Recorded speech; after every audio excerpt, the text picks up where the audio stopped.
ಸಮಾವೇಶ ನಡೆಯಲಿದ್ದು ಆ ಸಮಾವೇಶದ ಕುರಿತು ಅವತ್ತು ಉಪಸ್ಥಿತರಿರುವ ನಮ್ಮ ಸಮುದಾಯದ ರಾಜ್ಯ ನಾಯಕರು ಯಾರ್ಯಾರು ಉಪಸ್ಥಿತರಿರ್ತಾರೆ ಮತ್ತು ಆ ಸಮುದಾಯದ ಉದ್ದೇಶ ಏನು ಅಂತಕ್ಕಂಥ ಎಲ್ಲ ರೂಪರೇಷೆಗಳ ಕುರಿತು ನಮ್ಮ ಸಮುದಾಯದ ಹಿರಿಯ ಮುಖಂಡರು ನಮಗೆಲ್ಲ ಮಾರ್ಗದರ್ಶಕರಾದಂಥ MR ಪಾಟೀಲರು ಈ ಸಭೆಯಲ್ಲಿ ಉಪಸ್ಥಿತರಿರುವ ಎಲ್ಲ ಗಣ್ಯರನ್ನು ತಮ್ಮನ್ನು ಸ್ವಾಗತ ಮಾಡೋದರ ಮೂಲಕ ಪತ್ರಿಕಾಗೋಷ್ಠಿ ಪ್ರಾರಂಭಿಸಲಿದ್ದಾರೆ.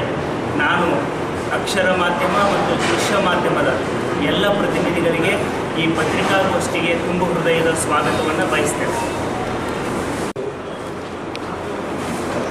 ಪಂಚಮಸಾಲಿ ಸಮುದಾಯದ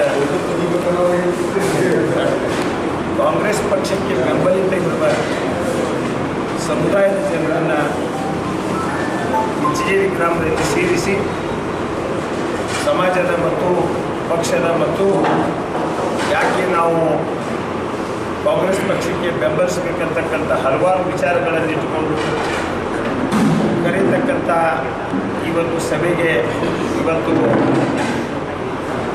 ಒಂದು ಪ್ರೆಸ್ ಮೀಟಿಂಗ್ ಮಾಡುವ ಮುಖಾಂತರ ಈ ಒಂದು ಸಂದೇಶವನ್ನು ಜಿಲ್ಲೆಯ ಜನತೆಗೆ ತಿಳಿಸಲು ಪ್ರಯತ್ನಿಸಿ ಒಂದು ಪ್ರೆಸ್ ಮೀಟ್ನಲ್ಲಿ ಆಗಮಿಸಿರ್ತಕ್ಕಂಥ ಎಲ್ಲ ಮಾಧ್ಯಮದ ಸ್ನೇಹಿತರೆ, ಈ ಒಂದು ಕಾರ್ಯಕ್ರಮದ ವೇದಿಕೆ ಮೇಲೆ ಉಪಸ್ಥಿತರ್ತಕ್ಕಂಥ ನಮ್ಮ ಸಮಾಜದ ಮುಖಂಡರಾಗಿರ್ತಕ್ಕಂಥ ಈರಣ್ಣ ಪಟ್ಟಣ ಶೆಟ್ಟಿ ಅವರೇ ಸಹಯೋಗದೊಂದಿಗೆ ನಾವು 4ನೇ ತಾರೀಕಿಗೆ ಸಾಯಂಕಾಲ 6 ಗಂಟೆಗೆ ಇಂಚಿಗೇರಿ ಗ್ರಾಮದಲ್ಲಿ ಒಂದು ಜಿಲ್ಲಾ ಮಟ್ಟದ ಸಮಾವೇಶವನ್ನು ಏರ್ಪಡಿಸಿ ನಾವೆಲ್ಲ ಒಕ್ಕೂರಿನಿಂದ ನಮ್ಮ ಸಮಾಜದ ಬಹುಸಂಖ್ಯಾತ ಪಂಚಮಸಾಲಿ ಸಮುದಾಯದವರು ಅಲ್ಲಿ ಕೂಡಿಕೊಂಡು ನಾವೆಲ್ಲ ಕಾಂಗ್ರೆಸ್ ಪಕ್ಷಕ್ಕೆ ಬೆಂಬಲಿಸಬೇಕಂತಕ್ಕಂಥ ಒಂದು ಸಂದೇಶವನ್ನು ನಮ್ಮ ಸಮುದಾಯ ಜನರಿಗೆ ಕೊಡುವ ಮುಖಾಂತರ ಅಲ್ಲಿ ಆಗಮಿಸಿರ್ತಕ್ಕಂಥ ಎಲ್ಲ ಪಂಚಮಸಾಲಿ ಸಮುದಾಯದವರು ಕಾಂಗ್ರೆಸ್ ಪಕ್ಷಕ್ಕೆ ಬೆಂಬಲಿಸ್ತಕ್ಕಂಥವರಾಗಿರೋದರಿಂದ ಅವರಿಗೊಂದು ಸ್ಫೂರ್ತಿ,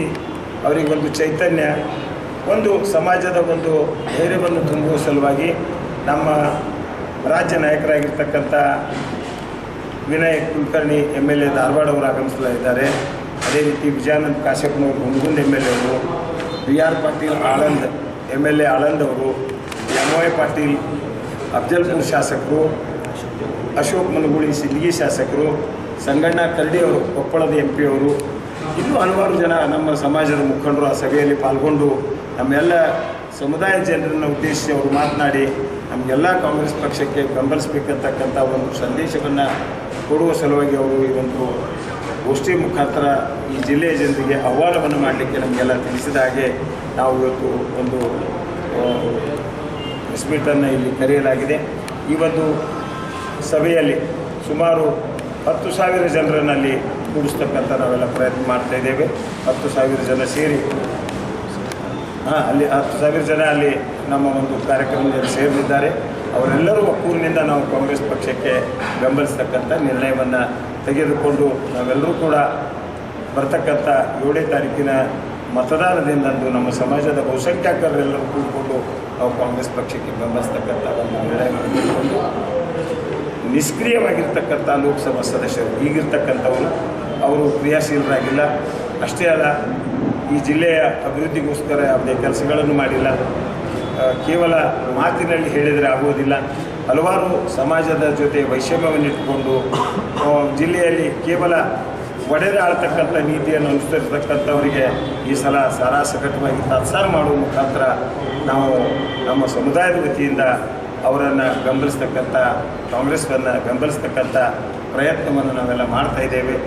ಅದಕ್ಕೆ ಅಂದಾಜು ಈ ಮುದ್ದೇಬೇಳ, ತಾಳಿಕೋಟೆ ಭಾಗ ಆಗಿರ್ಬೋದು, ಬಬಲೇಶ್ವರ ಆಗಿರ್ಬೋದು, ಕೋಲಾರ ಭಾಗ ಆಗಿರ್ಬೋದು, ಬಾಗೇವಾಡಿ, ಸಿಂದಗಿ ಎಲ್ಲ ಆಲ್ಬೇಲ್ ವಿಭಾಗದಿಂದ ಎಲ್ಲ ಕಡೆಯಿಂದ ಜನರ ಅಲ್ಲಿ ಬರಲಿಕ್ಕೆ ನಾವೆಲ್ಲ ವಿನಂತಿಯನ್ನು ಮಾಡ್ಕೊಂಡಿದ್ದೇವೆ.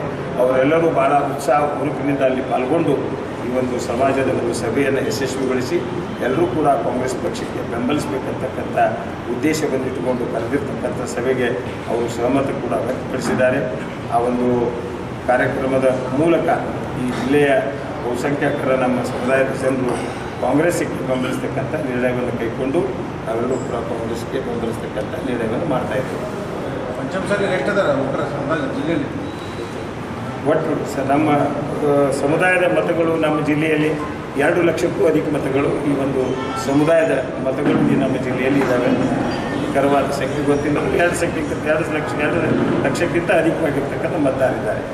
ಒಟ್ಟಾರೆ ಸರ್, ಸಮಾವೇಶದ ಉದ್ದೇಶ ಏನಂತಂದರೆ, ಸಮಾವೇಶದ ಮೂಲ ಉದ್ದೇಶನೇ ನೂತನವಾಗಿ ನಮ್ಮ ಸಮುದಾಯದ ಕಾರ್ಯಾಧ್ಯಕ್ಷರಾಗಿರ್ತಕ್ಕಂಥ ವಿನಯ್ ಕುಲಕರ್ಣಿಯವರು ಇಡೀ ನಮ್ಮ ಸಮುದಾಯದ ಜನ ಯಾಕೆ ಕಾಂಗ್ರೆಸ್ಸಿಗೆ ಮತ ಹಾಕಬೇಕು ಅನ್ನುವಂಥ ಸಂದೇಶವನ್ನು ವಿಶೇಷವಾಗಿ ಅವತ್ತು ನಮ್ಮ ಸಮುದಾಯದ ಎಲ್ಲ ಶಾಸಕರು ಅವತ್ತೊಂದು ಸಂದೇಶವನ್ನು ಆ ಸಮಾವೇಶದ ಮೂಲಕ ಯಾಕೆ ಕಾಂಗ್ರೆಸ್ಸನ್ನು ಈ ಜಿಲ್ಲೆಯ ಜನ ಬೆಂಬಲಿಸಬೇಕು ನಮ್ಮ ಸಮುದಾಯದ ಜನ ಅನ್ನೋದು ಕುರಿತು ಸ್ಪಷ್ಟವಾದಂಥ ಕೆಲವು ನಿರ್ಣಯವನ್ನು ನಮ್ಮ ಸಮಾಜದ ಏನು ಹಿರಿಯರು ಬಂದಿದ್ದಾರೆ, ಆ ಎಲ್ಲ ಹಿರಿಯರು ಮತ್ತು ಇಡೀ ಜಿಲ್ಲೆಯ ಮೂಲೆ ಮೂಲೆಗಳಿಂದ ಅವತ್ತು ಪ್ರಮುಖ ನಾಯಕರು ಆ ಸಮಾವೇಶದಲ್ಲಿ ಪಾಲ್ಗೊಳ್ತಾರೆ. ಅಂಥದ್ದೊಂದು ಸ್ಪಷ್ಟ ಸಂದೇಶ, ಈಗಿರುವ ಸಂಸದರನ್ನು ಸೋಲಿಸುವ ಅನಿವಾರ್ಯತೆ ಏನಿದೆ, ಹೇಗೆ ನಾವು ಕಾರ್ಯತಂತ್ರ ರೂಪಿಸಬೇಕು ಅನ್ನೋದೇ ಆ ಸಂದೇಶ ರವಾನಿಸುವುದೇ ಆ ಸಮಾವೇಶದ ಮೂಲ ಉದ್ದೇಶ. ಜನರಲ್ ಭಾವನೆ ಇದು, ಪಂಚಮಸಾಲಿ ಅವರು ಬಿಜೆಪಿಗೆ ಪಕ್ಕ ವೋಟ್ ಬ್ಯಾಂಕ್ ಅದಾವೆ. ಕೇಂದ್ರ ಸರ್ಕಾರ ವಿಶೇಷವಾಗಿ ರಾಜ್ಯ ಸರ್ಕಾರದಲ್ಲಿ ಇಲ್ಲಿ ಕಾಂಗ್ರೆಸ್ಗೆ ಬೆಂಬಲ ಮಾಡಬಹುದು, ಆದರೆ ಕೇಂದ್ರ ಸರ್ಕಾರ ಬಂದಾಗ ಮೋದಿ ಮುಖ ನೋಡಿ ವೋಟ್ ಹಾಕ್ತಾರೆ. ಪಂಚಮಸಾಲಿ ಎಲ್ಲ ಕಾಂಗ್ರೆಸ್ ಬಿಜೆಪಿ ಅನ್ನೋದು ಏನು ಸರ್, ಅದೆಲ್ಲ ಹಿಂದೆ ಈ ಒಂದು 10-15 ವರ್ಷದ ಹಿಂದೆ, ಒಂದು 10 ವರ್ಷದ ಹಿಂದೆ ಆ ಟ್ರೆಂಡ್ ಇರ್ಬೋದು ಸರ್.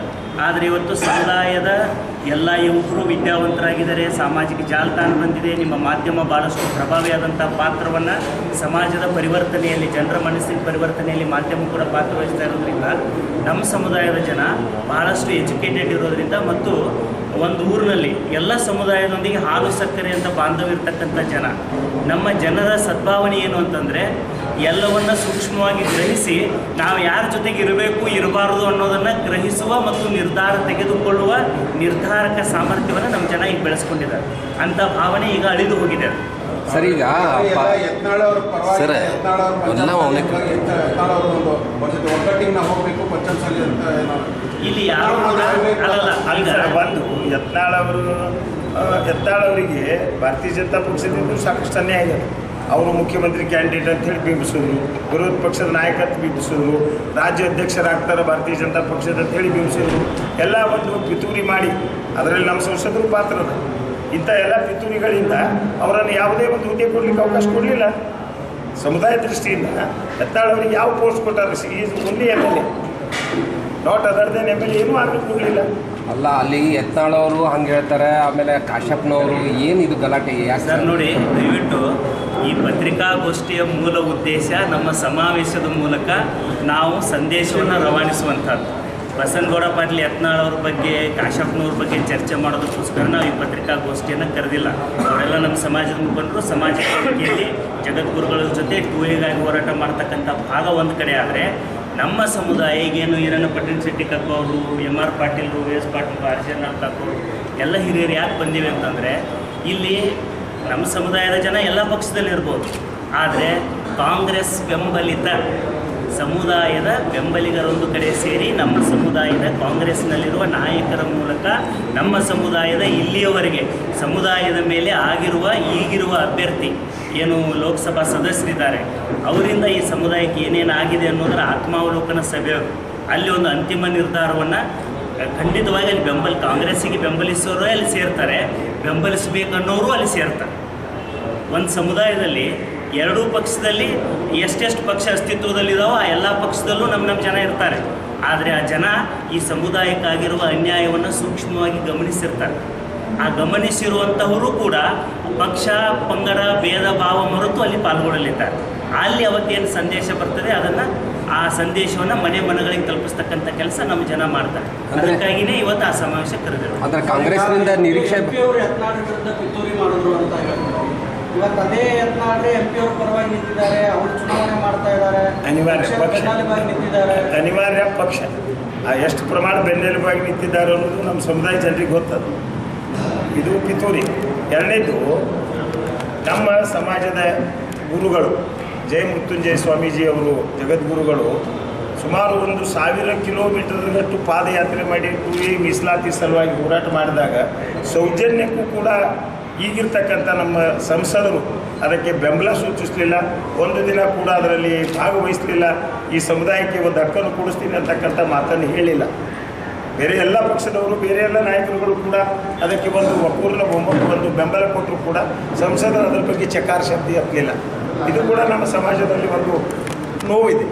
ಮತ್ತು ಯಾವತ್ತೂ ಸ್ತ್ರೀ ಪೀಠಕ್ಕೆ ಅವರು ಭೇಟಿಯಾಗಿ ನಮ್ಮ ಸಮುದಾಯದ ಆಶೀರ್ವಾದವನ್ನು ಬೇಡುವ ಅನಿವಾರ್ಯತೆ ನನಗಿಲ್ಲೇನೋ ಅನ್ನೋ ಥರ ಅವರು ವರ್ತನೆ ಮಾಡ್ತಾ ಬಂದಿದ್ದಾರೆ. ಅಂದರೆ ಯಾವತ್ತೂ ಭೇಟಿ ಕೂಡ ಕೊಟ್ಟಿಲ್ಲ. ಅಲ್ಲ, ಕಾಂಗ್ರೆಸ್ನಿಂದ 2A ಮೀಸಲಾತಿ ನಿರೀಕ್ಷೆ ಇದೆ ಅನ್ನಂಗಾಯ್ತು. ಖಂಡಿತವಾಗಿ ಸರ್, ಅದು ಮೀಸಲಾತಿ issue is the different issue sir. ಇದ್ರಾಗ ಅದನ್ನು ದಯವಿಟ್ಟು ಕ್ಲಬ್ ಮಾಡಬೇಡಿ. ಮೀಸಲಾತಿಗೋಸ್ಕರನೇ ಒಂದು 500 ಪುಟದ ಪುಸ್ತಕ ಬರೆಯುವಷ್ಟು ಮಟೀರಿಯಲ್ ಇದೆ ನಮ್ಮ ಹತ್ರ. ನಾವು ಇಲ್ಲಿರುವ ಎಲ್ಲ ಮುಖಂಡರು ಡೇ 1ದಿಂದ ಅದು ಅರಮನೆ ಮೈದಾನದವರೆಗೂ ಅಲ್ಲಿ ಪಾಲ್ಗೊಂಡವರಿದ್ದೀವಿ.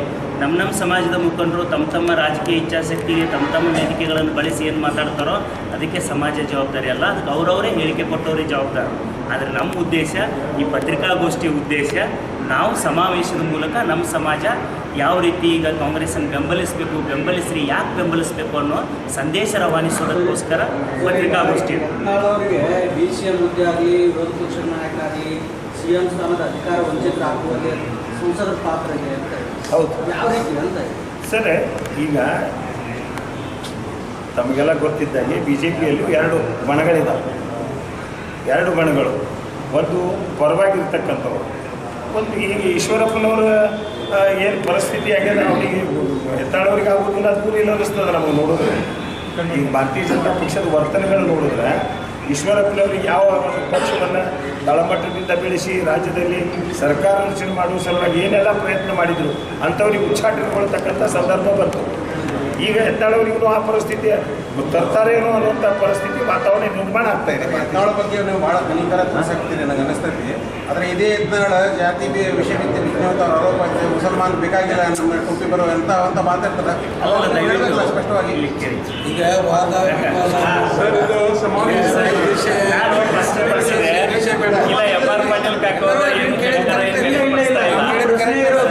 ಕ್ವಶನ್ ಮಾಡಿದ್ರೆ 100% ಕರೆಕ್ಟ್. ಅದು ಸನ್ಮಾನ್ಯ MR ಪಾಟೀಲ್ರು ಬಸವನಗೌಡರ ಬಗ್ಗೆ ಹೆಚ್ಚಿನ ವಿಚಾರಗಳನ್ನು ಹಂಚಿಕೊಳ್ಳುವಂಥ ವ್ಯವಸ್ಥೆ ಮಾಡ್ತಾರೆ. ಅವ್ರಿಗೆ ಜಾತಿ ಇಲ್ಲ, ಅವ್ರಿಗೆ ಓನ್ಲಿ ವ್ಯಕ್ತಿತ್ವ, ತಂದೆ ಆದಂಥ ಒಂದು ಶಕ್ತಿ ತೋರಿಸ್ಬೇಕಂತ ಮಾತುಗಳನ್ನ ಆಡೋಂಥ ಮಾತಿನಲ್ಲಿ ನಾವು ಯಾರಿಗೂ ಸಪೋರ್ಟ್ ಕೊಡಬಾರ್ದು. ಈಗ ನಮ್ಮ ಪ್ರಶ್ನೆ ಇರೋದು, BJPಯಲ್ಲಿ ಯತ್ನಾಳರು ಪಂಚಮಸಾಲಿ ನಾಯಕರು ಹೌದು, ಹಿಂದುತ್ವದ ನಾಯಕರು ಹೌದು. ಅವ್ರಿಗೆ ಪಂಚಮಸಾಲಿ ನಾಯಕತ್ವ ಇದ್ದಿದ್ದ ಕಾರಣಕ್ಕೆ 2A ಮೀಸಲಾತಿ ಹೋರಾಡಿರೋದು, ಹೌದ್ರಿ. ಹಂಗಾಗಿ ಅವರನ್ನು ತುಳಿತಾರೆ ಅಂದ್ರೆ ಅಲ್ಲಿ BJPಯಲ್ಲಿ ಅವರನ್ನು ತುಳಿಯೋ ಒಂದು ಯತ್ನ ನಡೆದಿದೆ. ಈ MP ಅವರ ಅಧಿಕಾರ ಕಳ್ಕೊತಾ ಅವರ ಅಧಿಕಾರ ನೋಡಿ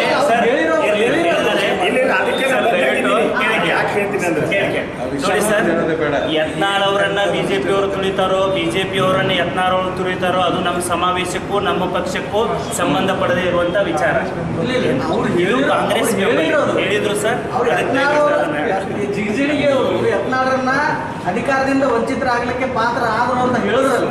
ಇಲ್ಲ, ಏನಿಲ್ಲ, ಅಲ್ಲಿ ಒಂದು ಸತ್ಯಾಂಶ ಇದೆ. ಏನದ, ನಾವು ದಯಮಾಡಿ ಇಲ್ಲ ಇಲ್ಲಿ ಸಮುದಾಯದ ಎತ್ತಾಳು ನಮ್ಮ ಸಮುದಾಯದವ್ರೆ, ನಾವು ಎತ್ತಾಳವ್ರಿಗೆ ಸಮುದಾಯ ಬಿತ್ತದ ಅಂತ ಹೇಳಂಗಿಲ್ಲ. ಎತ್ತಾಳವರು ನಮ್ಮ ಸಮುದಾಯದೇ ಒಬ್ಬರು ನಾಯಕರಿದ್ದಾರೆ.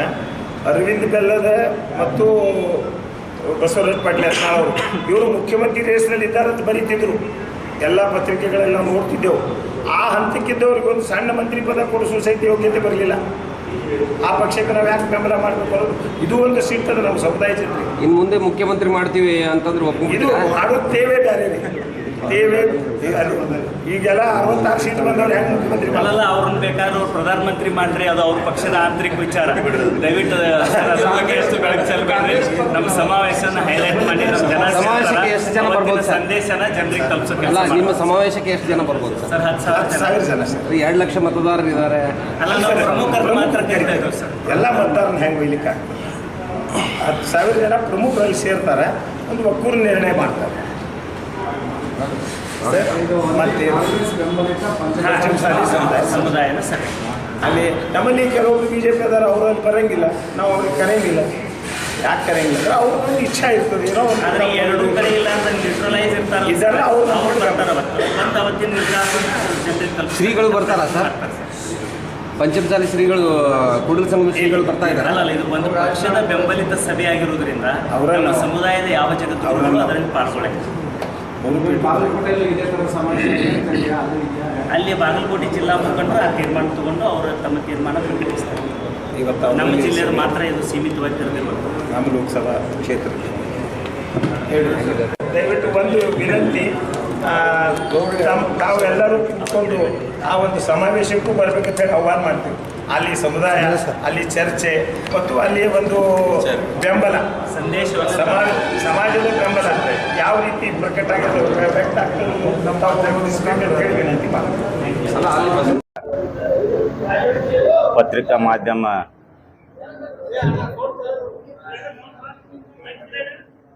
ಎಲ್ಲ ಪತ್ರಿಕಾ ಮಾಧ್ಯಮ ಸಹೋದರರಿಗೆ ಸ್ವಾಗತಿಸುತ್ತೆ.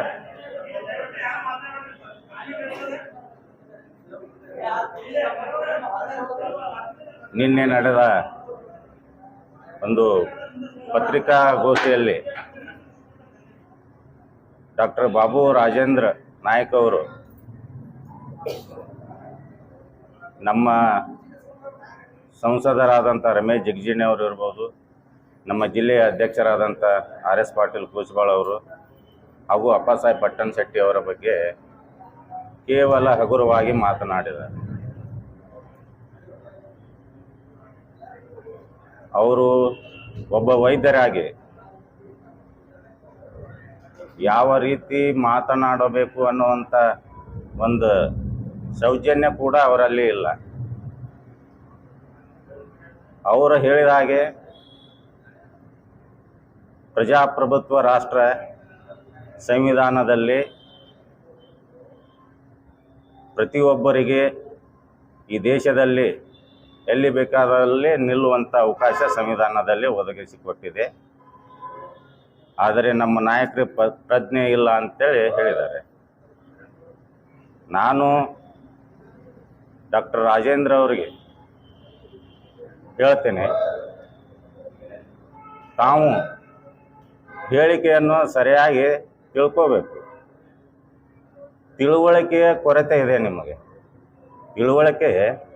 ನಿಮಗೆ ತಿಳುವಳಿಕೆ ಇಲ್ಲ.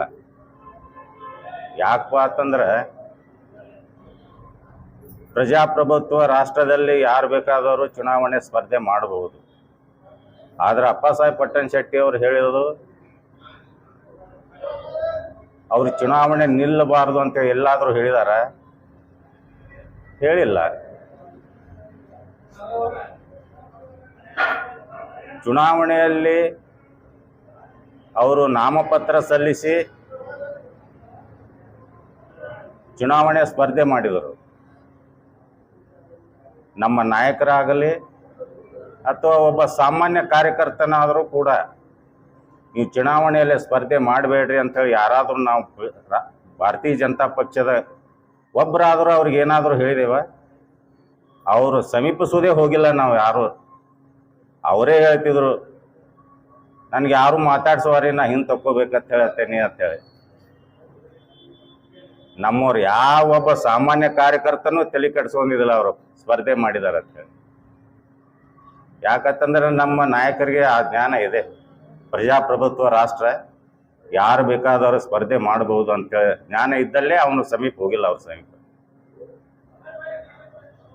ಆದರೆ ಈ ಮಾತನ್ನು ನಮ್ಮ ನಾಯಕರಿಗೆ ಹೇಳೋ ಬದಲಾಗಿ ಡಾಕ್ಟರ್ ರಾಜೇಂದ್ರ ನಾಯಕ್ ಅವರು ನಿಮಗೆ ಬೆನ್ನು ಹತ್ತಿ ಚುನಾವಣೆಯಲ್ಲಿ ಸ್ಪರ್ಧೆ ಮಾಡಬೇಡ್ರಿ, ಹಿಂದೆ ತೆಗೀರಿ ಅಂತ ಹೇಳಿ ಕಾಂಗ್ರೆಸ್ನವ್ರು ಬೆನ್ನು ಹತ್ತಿ ಹಿಂದೆ ತೆಗೆಸಿದಾರಲ್ಲ.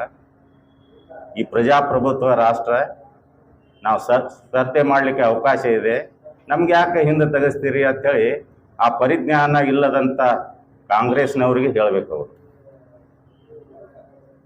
ಅದನ್ನು ನಾನು ಒಂದು ಮಾತು ಸ್ಪಷ್ಟವಾಗಿ ಅವ್ರು ಮಾತಾಡೋದಂತ ತಾವೆಲ್ಲ ಮಾಧ್ಯಮದವ್ರಿಗೆ ಗೊತ್ತಿದೆ. ತಿಳುವಳಿಕೆ ಕೊರತೆಯಿಂದ ಈ ರೀತಿ ಪತ್ರಿಕಾ ಮಾಧ್ಯಮದ ಮುಖಾಂತರ ಹೇಳುವುದು ಸಮಂಜಸವಲ್ಲ. ತಾವು ನಮ್ಮ ನಾಯಕರು ಹೇಳಿದಾಗೆ ಡಾಕ್ಟರ್ ಅವರು ನಮ್ಮ ಪಕ್ಷಕ್ಕೆ ಬಂದೇ 3 ವರ್ಷ ಆಯಿತು. ಅವರಿಗೆ ಜವಾಬ್ದಾರಿ ಕೊಟ್ಟೇ 2 ವರ್ಷ ಆಯಿತು. ಅವ್ರು ಬಂದಿರೋ ಉದ್ದೇಶನೇ ಇದೆ, ಇಲ್ಲೇನಾದರೂ ಪ್ರಯತ್ನ ಮಾಡಿ ಟಿಕೆಟ್ ತೊಗೊಂಡು ಸಂಸದರಾಗಬೇಕನ್ನೋ ಒಂದು ಉದ್ದೇಶ ಇಟ್ಟುಕೊಂಡು ಬಂದಿದ್ದಾರೆ. ತಪ್ಪೇನಲ್ಲ. ನಮ್ಮ ಪಕ್ಷದಲ್ಲಿ ಯಾರೇ ಇರಲಿ, ಇವತ್ತು MLA ಆಗಬೇಕು, MP ಆಗಬೇಕು, ಸ್ವಾಭಾವಿಕ ಎಲ್ಲರದು ಆಸೆ ಇರೋದೆ. ಆದರೆ ಪ್ರಯತ್ನ ಮಾಡಿದ್ದಾರೆ. ಪಕ್ಷ ನಿರ್ಣಯ ತೊಗೊಂಡೋದ ನಂತರ ಅವ್ರ ಪಕ್ಷದಲ್ಲಿ ಏನಾದರೂ ದುಡಿಬೇಕಾಗಿತ್ತು. ಹೌದ್ರಿ ಡಾಕ್ಟರ್ ಅವರೇ, ನಮ್ಮ ಪಕ್ಷಕ್ಕೆ ನಿಮ್ದು ಏನು ಕೊಡುಗೆ? ಎಷ್ಟು ವರ್ಷ ದುಡ್ದಿದ್ದೀರಿ ನೀವು? ಹೌದು, ನಮ್ಮ ನಾಯಕರು ಹೇಳೋದು ಸತ್ಯ ಐತಿ. ಹಿಂದೆನೇ 3 ತಿಂಗಳ ಹಿಂದೆ ಹೇಳಿದ್ರು ಅವರು. ಜಿಗಜಿಣಿ ಅವರು ಮಾಧ್ಯಮದವರು ಕೇಳಿದಾಗ ಅಪ್ಪಸಾಹೇಬ್ ಪಟ್ಟಣ ಶೆಟ್ಟಿ ಅವರು ಹೇಳಿದರು, ಸಂಸದರು ಒಳ್ಳೆ ಕೆಲಸ ಮಾಡಿದ್ದಾರೆ, ಜಿಲ್ಲೆಯ ಅಭಿವೃದ್ಧಿ ಮಾಡಿದ್ದಾರೆ, ಅವ್ರಿಗೆ ಟಿಕೆಟ್ ಸಿಗ್ತೈತಿ. ಒಂದು ವೇಳೆ ಏನಾದರೂ ನಾಯಕರು ಯಾವುದೋ ಒಂದು ಕಾರಣ ಏಜ್ ಫ್ಯಾಕ್ಟ್ರಲ್ಲಿ ಏನಾದರೂ ಯಾವುದೋ ಒಂದು ಕಾರಣದಿಂದ ತಪ್ಪಿಸಿದ್ದೇ ಆದರೆ ನಮ್ಮ ಜಿಲ್ಲೆಯಲ್ಲಿ ಭಾಳ ವರ್ಷಗಳಿದಂಥ ದುಡ್ದಂಥ ಕಾರ್ಯಕರ್ತರು ಅದಾರ ನಮ್ಮ ಜಿಲ್ಲೆಯಲ್ಲಿ. ಆ ನಾಯಕತ್ವದ ಕೊರತೆ ನಮ್ಮಲ್ಲಿಲ್ಲ. ಬೇರೆ ಜಿಲ್ಲೆಯವರಿಗೆ ನಿನ್ನೆ ಮೊನ್ನೆ ಬಂದವ್ರಿಗೆ ಅವಕಾಶ ಕೊಡಬಾರ್ದು, ಇಲ್ಲಿ ಅವರಿಗೆ ಅವಕಾಶ ಕೊಡ್ಬೇಕಂತೇಳಿ 3-4 ತಿಂಗಳ ಹಿಂದೆ ಹೇಳಿದ್ರು. ಅವಾಗ ಕೇಳಬೇಕಾಗಿತ್ತು ನೀವು. ಮಾಧ್ಯಮ ಮುಂದೆ ಅವಾಗ ಹೋಗ್ಬೇಕಾಗಿತ್ತು. ಇವಾಗ ಯಾಕೆ ಹೋದ್ರಿ? ಸಾಕಷ್ಟು ತಾವು ಏನೋ 2 ವರ್ಷ ಒಳಗೆ ಬಂದು ಏನು ದೊಡ್ಡ ಸಾಧನೆ ಮಾಡಿಲ್ಲ. ನಮ್ಮ ಪಕ್ಷಕ್ಕೆ ನಿಮ್ದು ಏನೂ ಕೊಡುಗೆ ಇಲ್ಲ. ನಮ್ಮ ಪಕ್ಷದಲ್ಲಿ ಇದ್ದೀರಂತೇಳಿ ಒಂದು ಸ್ವಲ್ಪ ಇಲ್ಲೇ ಬಿಜಾಪುರ ನಗರದಾಗ ಒಂದು ಸ್ವಲ್ಪ ಪರಿಚಯ ಆಗ್ಯಾರ. ರಮೇಶ್ ಜಿಗಜಿಣಿ ಅವರು ಇಡೀ ರಾಜ್ಯದಲ್ಲಿ ಪ್ರತಿಯೊಂದು ಮೂಲೆಯಲ್ಲಿ ಹೋದ್ರೂ ಜಿಗಜಿಣಿ ಅವ್ರಿಗೆ ಗುರುತಿಸ್ತಾರೆ. ನಿಮ್ಮನ್ನ ಯಾರು ಗುರುತಿಸ್ತಾರೆ? ಇಲ್ಲೇ ಗಾಂಧಿ ಚೌಕದಾಗ ನಿಂತರ ಯಾರು 4 ಮಂದಿ ಕೂನ ಇಡಲ್ಲ ನಿಮ್ಗೆ. ನಿಮ್ಮ ಸಮುದಾಯನೇ ನಿಮ್ಮ ಹಿಂದಿಲ್ಲ. ಇಡೀ ಬಂಜಾರ ಸಮುದಾಯ ನಮ್ಮ ಭಾರತೀಯ ಜನತಾ ಪಕ್ಷದ ಜೊತೆ ಇದೆ. ಭಾರತೀಯ ಜನತಾ ಪಕ್ಷದಲ್ಲಿ ಬಂಜಾರ ಸಮಾಜದ ನಾಯಕರು ಕೂಡ ನಮ್ಮ ಜೊತೆಯಲ್ಲಿದ್ದಾರೆ.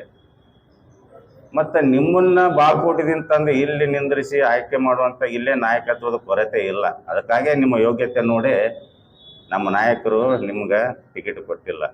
ಅದಕ್ಕೆ ನೀವು 1-2 ವರ್ಷ ಸಿಕ್ಕಾಪಟ್ಟೆ ಅಲ್ಲಿ ಬೋರ್ಡ್ ಹಾಕೊಂಡು ರೊಕ್ಕ ಖರ್ಚು ಮಾಡಿ ಏನೋ ಮಾನಸಿಕವಾಗಿ ಹತಾಶೆ ಆಗಿ ಈ ರೀತಿ ಹೇಳಿಕೆ ಕೊಡೋದು ಬಿಡ್ರಿ ದಯಮಾಡಿ. ಅದಕ್ಕೆ ಸಾಕಷ್ಟು ಭಾರತೀಯ ಜನತಾ ಪಕ್ಷ ಅಭ್ಯರ್ಥಿಯಾದ ರಮೇಶ್ ಜಿಗಜಿಣಿ ಅವರು ಸಾಕಷ್ಟು ಜಿಲ್ಲೆಗೆ ಅಭಿವೃದ್ಧಿ ಕೆಲಸವನ್ನು ಮಾಡಿದ್ದಾರೆ. ನಮ್ಮ ನೆಚ್ಚಿನ ಪ್ರಧಾನಮಂತ್ರಿಗಳಾದಂಥ ನರೇಂದ್ರ ಮೋದಿಯವರು ಕೂಡ ಇಡೀ ದೇಶದಲ್ಲಿ ಜನಮೆಚ್ಚಿದ ನಾಯಕನಾಗಿ ಹೊರಹೊಮ್ಮಿದ್ದಾರೆ. ಇಡೀ ಜಗತ್ತೇ ಅವರನ್ನು ಮೆಚ್ಚುವಂಥ ನಾಯಕರದಾರ. ಅಂಥ ನಾಯಕತ್ವವನ್ನು ಇಟ್ಕೊಂಡು ನಾವು ಇವತ್ತು ಚುನಾವಣೆ ಎದುರಿಸ್ತಾ ಇದ್ದೇವೆ. ಖಂಡಿತವಾಗಲೂ ನಮ್ಮ ಭಾರತೀಯ ಜನತಾ ಪಕ್ಷ ಕಳೆದ ಸಲಕ್ಕಿಂತಲೂ ಈ ಸಲವೂ ಕೂಡ ಹೆಚ್ಚಿನ ಬಹುಮತದಿಂದ ನಮ್ಮ ಅಭ್ಯರ್ಥಿ ಗೆಲ್ತಾರೆ. ಅದಕ್ಕಾಗಿ ಇವೇನು ಸಣ್ಣ ಪುಟ್ಟ ತಿಳುವಳಿಕೆ ಇಲ್ಲಾರ್ದಂಗೆ ಡಾಕ್ಟ್ರ್ ಅವರು ಏನು ಮಾತಾಡ್ತೀರ, ನಿಮ್ಮ ತಿಳುವಳಿಕೆ ನಿಮ್ಮ ನಡವಳಿಕೆಯನ್ನು ತಿದ್ದುಕೊಳ್ರಿ. ಒಬ್ಬರು ವೈದ್ಯರದಿರಿ, ಈ ರೀತಿ ಸಣ್ಣತನ ಮಾತಾಡೋದು ಸರಿಯಲ್ಲ. ಸ್ವಲ್ಪ ನಿಮ್ಗೆ ತಿಳುವಳಿಕೆದು ಜ್ಞಾನದ ಕೊರತೆ ಐತಿ, ಅದನ್ನು ಸರಿಪಡಿಸ್ಕೊಳ್ರಿ. ಮತ್ತು ನೀವು ಏನೇನು ಯಾವ ಕ್ಷೇತ್ರದಲ್ಲಿ ಏನೇನು ಮಾಡ್ತೀರಿ ಜಿಲ್ಲಾದಾಗ ಅನ್ನೋದು ನಮ್ಮ ಬಂಜಾರ ಸಮಾಜದ ಪ್ರಮುಖರು ಅದಾರ, ಅವರು ಕೂಡ ಮಾತಾಡ್ತಾರೆ. ನಮ್ಮ ಭೀಮ್ಸಿ ರಾಠೋಡ್ ಅವರು ಅದಾರ, ಅವ್ರ ಬಗ್ಗೆನೂ ಸ್ವಲ್ಪ ಅವ್ರ ಬಗ್ಗೆ ಯಾವ ರೀತಿ ಅದಾರ, ಸಮಾಜದ ಜೊತೆ ಅವ್ರು ಏನು ಅದಾರ ಏನಿಲ್ಲ ಅನ್ನೋ ಸವಿಸ್ತಾರವಾಗಿ ಅವರು ಕೂಡ ಮಾತಾಡ್ತಾರೆ.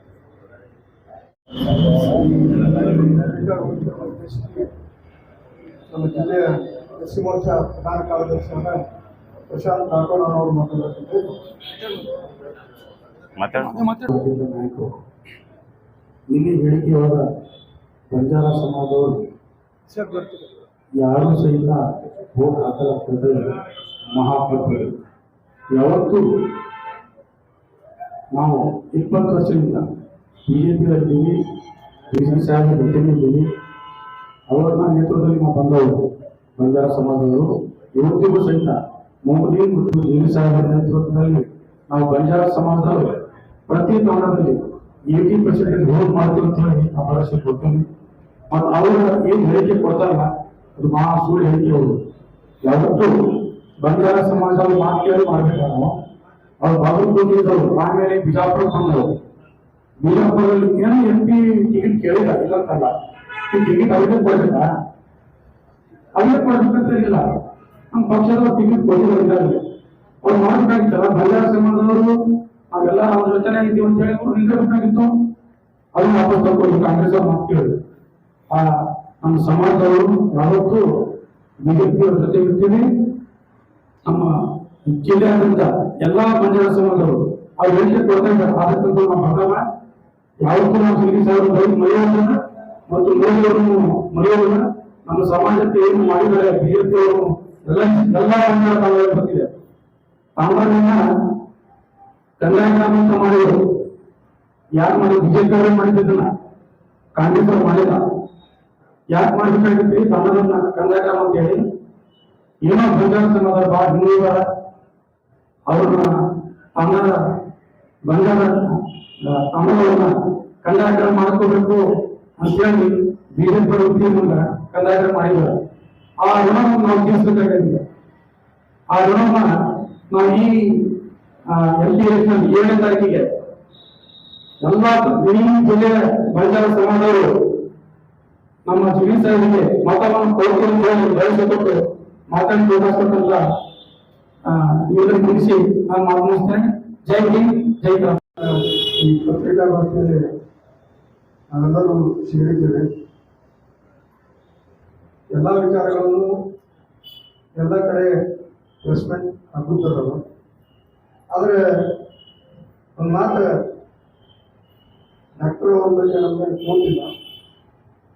ಆದರೆ ಕಾಂಗ್ರೆಸ್ ಒಳಗೆ ಬಂಜಾರ ಸಮಾಜಕ್ಕೆ ಯಾವ ಚೆನ್ನಾಗಿ ನಡೆಸ್ಕೊಂಡಿದ್ದಾರೆ ಅಷ್ಟಿದ್ರೂ ಡಾಕ್ಟರ್ ಅವ್ರು ಹೋಗಿದ್ದಾರೆ ಅಂತಂದ್ರೆ ನಾವೇ ಶಾಣೆ ಆಗ್ತೀವಿ ಡಾಕ್ಟರ್ ಅವ್ರಿಗೆ. ಯಾಕಂತಂದ್ರೆ ಏನ ಡಾಕ್ಟರ್ ಸಾಹೇಬ್ರು ಏನು 17 ವರ್ಷ MLA ಇರ್ತಿದ್ದವರು, ಅದರ ಟಿಕೆಟ್ ಕೇಳಿದವರು ನಾವು ನಂಬ್ತೀವಿ. ನಾವು ಅವ್ರಿಗೆ ಸಿಕ್ಕ ತಗೊಳ್ಳಿ ಅಂತ ಅಂದವರು ನಾವು ನೋಡ್ತೀವಿ. ಅದ್ರ ಪಾರ್ಟಿ ಮೀಟಿಂಗ್ದೊಳಗೆ ದಿವಸ ನಮ್ಮ SC ಸಮಾಜದ ರಾಜ್ಯಾಧ್ಯಕ್ಷರು ಪಕ್ಷದ ಮೀಟಿಂಗ್ದೊಳಗೆ ಕೇಳೋದು ನಾನು ನಾವು ಮಾತಾಡಬೇಕಾಗ್ತದೆ. ಯಾಕಂತಂದ್ರೆ ಅವ್ರು ಹೊರಗಡೆ ಆಟ ನಡೆದಿತ್ತು.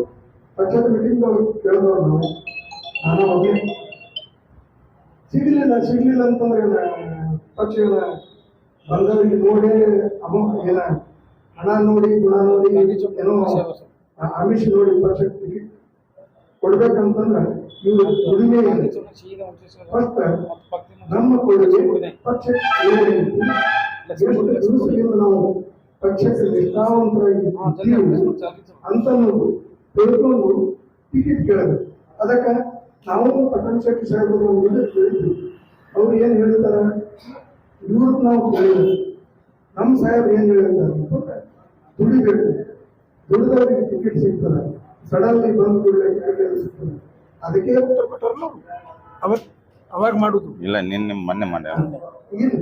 ಆದ್ರೆ ಅವ್ರ ಬಗ್ಗೆ ಅವ್ರು ಇದ್ದು ಹೇಳಿದ್ದಾರೆ. ಆದ್ರೆ ಅವ್ರು ಕಾಂಗ್ರೆಸ್ಗಳಿಗೆ ಹೋಗಿದ್ದಾರೆ. ಬಂಜಾರ ಸಮಾಜಕ್ಕೆ 30 ವರ್ಷಗಳಿಂದ ಎಷ್ಟು ಅನ್ಯಾಯವಾಗಿದೆ ಎಂಬುದು ಸಮಾಜದವರ ಗಮನಕ್ಕೆ ಅನ್ಯಾಯ ಅವ್ರ ಸಮಾಜ ಗಮನಕ್ಕೆ ತರಬೇಕಂತಂದ್ರೆ ಕಳೆದ 28 ವರ್ಷಗಳಿಂದ ಬಂಜಾರ ಸಮಾಜಕ್ಕೆ ಬಿಜಾಪುರ ಜಿಲ್ಲೆಯಲ್ಲಿ ಯಾವುದೇ ಟಿಕೆಟ್ ಕೊಟ್ಟಿಲ್ಲ. ಹೋದ ಕೂಡಲೇ ಡಾಕ್ಟರ್ ಸಾಹೇಬ್ ಯಾಕೆ ಟಿಕೆಟ್ ಮುಂದೆ ಬರುವಂತದ್ದು. ಆದರೂ ಎರಡನೇದು ಪ್ರಕಾಶ್ ರಾಠೋಡ್ ಸಾಹೇಬರು MLC ಅದಾರ, ಅವ್ರು ಹಿರಿಯ ನಾಯಕರದಾರ. ಅವ್ರಿಗೆ ಮಿನಿಸ್ಟರ್ ಯಾಕೆ ಕೊಟ್ಟಿದ್ರು ಕಾಂಗ್ರೆಸ್ ಅವರು ಅಂದ್ರೆ ಅವ್ರು ಬಹಳ ಶಾಣೆ ಅದಾರ. ಅದಕ್ಕೆ ಕ್ಲಿಯರ್ ಐತಿ. ಅವರು ಒಬ್ಬ ಒಳ್ಳೆ ಎಜುಕೇಟೆಡ್ ಪರ್ಸನ್ ಅದಾರ. ಅದಕ್ಕೆ ಕಾಂಗ್ರೆಸ್ ಒಳಗೆ ಅವ್ರಿಗೆ ಮಿನಿಸ್ಟರ್ ಕೊಡ್ಬೇಕು. ಈಗ ಎಲ್ಲರೂ ಒಬ್ಬರೇ ಅದಾರ, ಅವ್ರಿಗೆ ಕೊಡಲಿಲ್ಲ ಬಿಡಲಾಕ. ಪ್ರಕಾಶ್ ಅಣ್ಣವರಿಗೆ ಕೊಡ್ಬೇಕಲ್ಲ, ಯಾಕೆ ಕೊಟ್ಟಿಲ್ಲ? ಶಾಣೆ ಅದಾರ. ಅವರು ಶಾಣೆ ಮಂದಿಗೆ ಡಿಮಾಂಡ್ ಇಲ್ಲಲ್ಲಿ ನೀವು ಇಲ್ಲೇ ಉಳ್ಕೊಂಡಿದ್ರೆ ನಿಮ್ದು ಮರ್ಯಾದೆ ಬಹಳಷ್ಟು ಪಕ್ಷದೊಳಗೆ ಗೌರವ ಸಿಗ್ತಿತ್ತು. 4 ಸಲ MP ಟಿಕೆಟ್ ಕೊಟ್ಟಿದ್ದಾರೆ.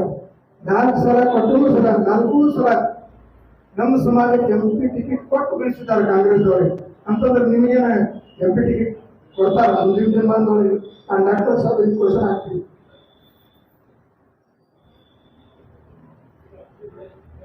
ಈಗಿನ ತನಕ ಬಂಜಾರ 68 ನಿಗಮ ಮಂಡಳಿಗಳ ಅಧ್ಯಕ್ಷ ಎಷ್ಟು ಮಾಡಿದಾರೆ ಅವರು.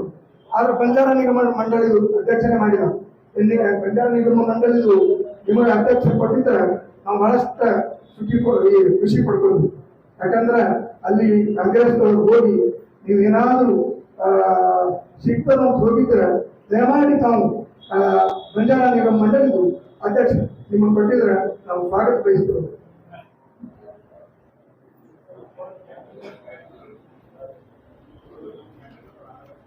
ಇವೆಲ್ಲ ಇದು ನಮ್ಮ ಸಮಾಜದ ನಾನು ಕಂಟಿನ್ಯೂ ಪತ್ರಿಕಾಗೋಷ್ಠಿ ಮಾಡ್ಕೊತೀವಿ ಹೇಳಕ್ಕೆ. ಇದು 5ನೇ 6ನೇ ಪತ್ರಿಕಾ ಗೋಷ್ಠಿ ನಾವು ನಡೆಸ್ಕೊಳ್ಳಾಗಿದ್ದೀವಿ. ಸಮಾಜದವ್ರದ್ದು ಸಮಾಜ ಯಾರ್ದು ಅವರು 2 ವರ್ಷ ತಿರುಗಾಡೋಣ ಅಂತಂದ್ರೆ ಅವ್ರಿಗೆ ಸಮಾಜ ಮತ ಕೊಡ್ತಾರ ಅಂತ ಗೊತ್ತಿಲ್ಲ. ನಮ್ಮ ಸಮಾಜ ಬಹಳಷ್ಟು ಎಜುಕೇಟೆಡ್ ಸಮಾಜ ಐತಿ. ನಮ್ಮ ಸಮಾಜದೊಳಗೆ ನಾನು 9 ಮಂಡಲ, ನಮ್ಮ ಪಕ್ಷದ 9 ಮಂಡಲಕ್ಕೆ ನಾವು ತಿರುಗಾಡಿದ್ವಿ. 9 ಮಂಡಲದೊಳಗೆ ಏನೂ ಕಡಿಮೆ ಅಂತಂದ್ರೆ 60% ಇದು ನಮ್ಮ ಸಮಾಜ.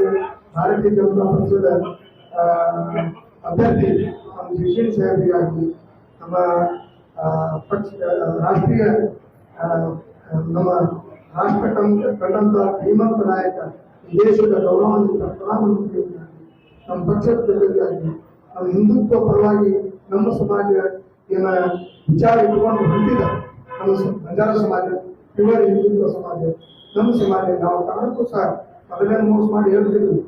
ಬಹಳಷ್ಟು ಹಿಂದಿನ ಪತ್ರಿಕಾ ಮಾಧ್ಯಮದೊಳಗೆ ಬಂದೈತಿ ಆ ವಿಷಯ. ಡಾಕ್ಟರ್ ಏನ ಸದಾಶಿವ ಆಯೋಗ ಅವರಿಗೂ ಗುರುತೈತೆ. ಅವ್ರು ಸದಾಶಿವ ಆಯೋಗದ ಬಗ್ಗೆ ನಾನು ಮಾತಾಡಿದ್ವಿ. ಆ ವಿಷಯದ ಬಗ್ಗೆ ದಯಮಾಡಿ ಡಾಕ್ಟರ್ ಸಾಹೇಬ್ರಿಗೆ ಒಂದು ವಿನಂತಿ ಮಾಡ್ಕೊತೀವಿ. ಮಾಡ್ತಿದ್ವಿ. ಅವ್ರು ಹೇಳುತ್ತ ವಿಚಾರಗಳು, ಅವ್ರು ಹೇಳುವಂಥ ಭಾಷೆಗಳು ನಮಗೆ ಹೇಳೋದು ಬರ್ತದೆ. ಆದರೆ ಈ 2 ದೇಶದ ನಂತರ ಏನು ಹೇಳಿದ್ರೆ ಅವ್ರ ಭಾಷೆಗಳಿಗೆ ನಾವು ಅವರ ಆನ್ಸರ್ ಕೂಡ ಬಹಳ ಸ್ಪಷ್ಟವಾಗಿ ರೆಡಿ ಇದ್ದೀವಿ. ಆದರೆ ಈ ಪತ್ರಿಕೆಗಳಲ್ಲಿ ಅವ್ರ ಬಗ್ಗೆ ನಾವು ಮಾತಾಡಿದ್ದಾರೆ. ಅದಕ್ಕೆ ಅವ್ರ ಬಗ್ಗೆ ಹೆಚ್ಚಿಗೆ ಮಾತಾಡಲಾರ್ದು ಏನಾದರೂ ಸಿಕ್ಕಿದ್ರೆ MLC ಆಗಿದ್ದೀನಿ, ಇನ್ನೂ ಒಂದು ಅಧ್ಯಕ್ಷರಾಗಿದ್ದೀನಿ. ಆದರೆ ನಮ್ಮ ಪಕ್ಷದ ಬಗ್ಗೆ ಆಗಲಿ, ನಮ್ಮ ಹಿಂದುತ್ವದ ಬಗ್ಗೆ ಬಹಳಷ್ಟು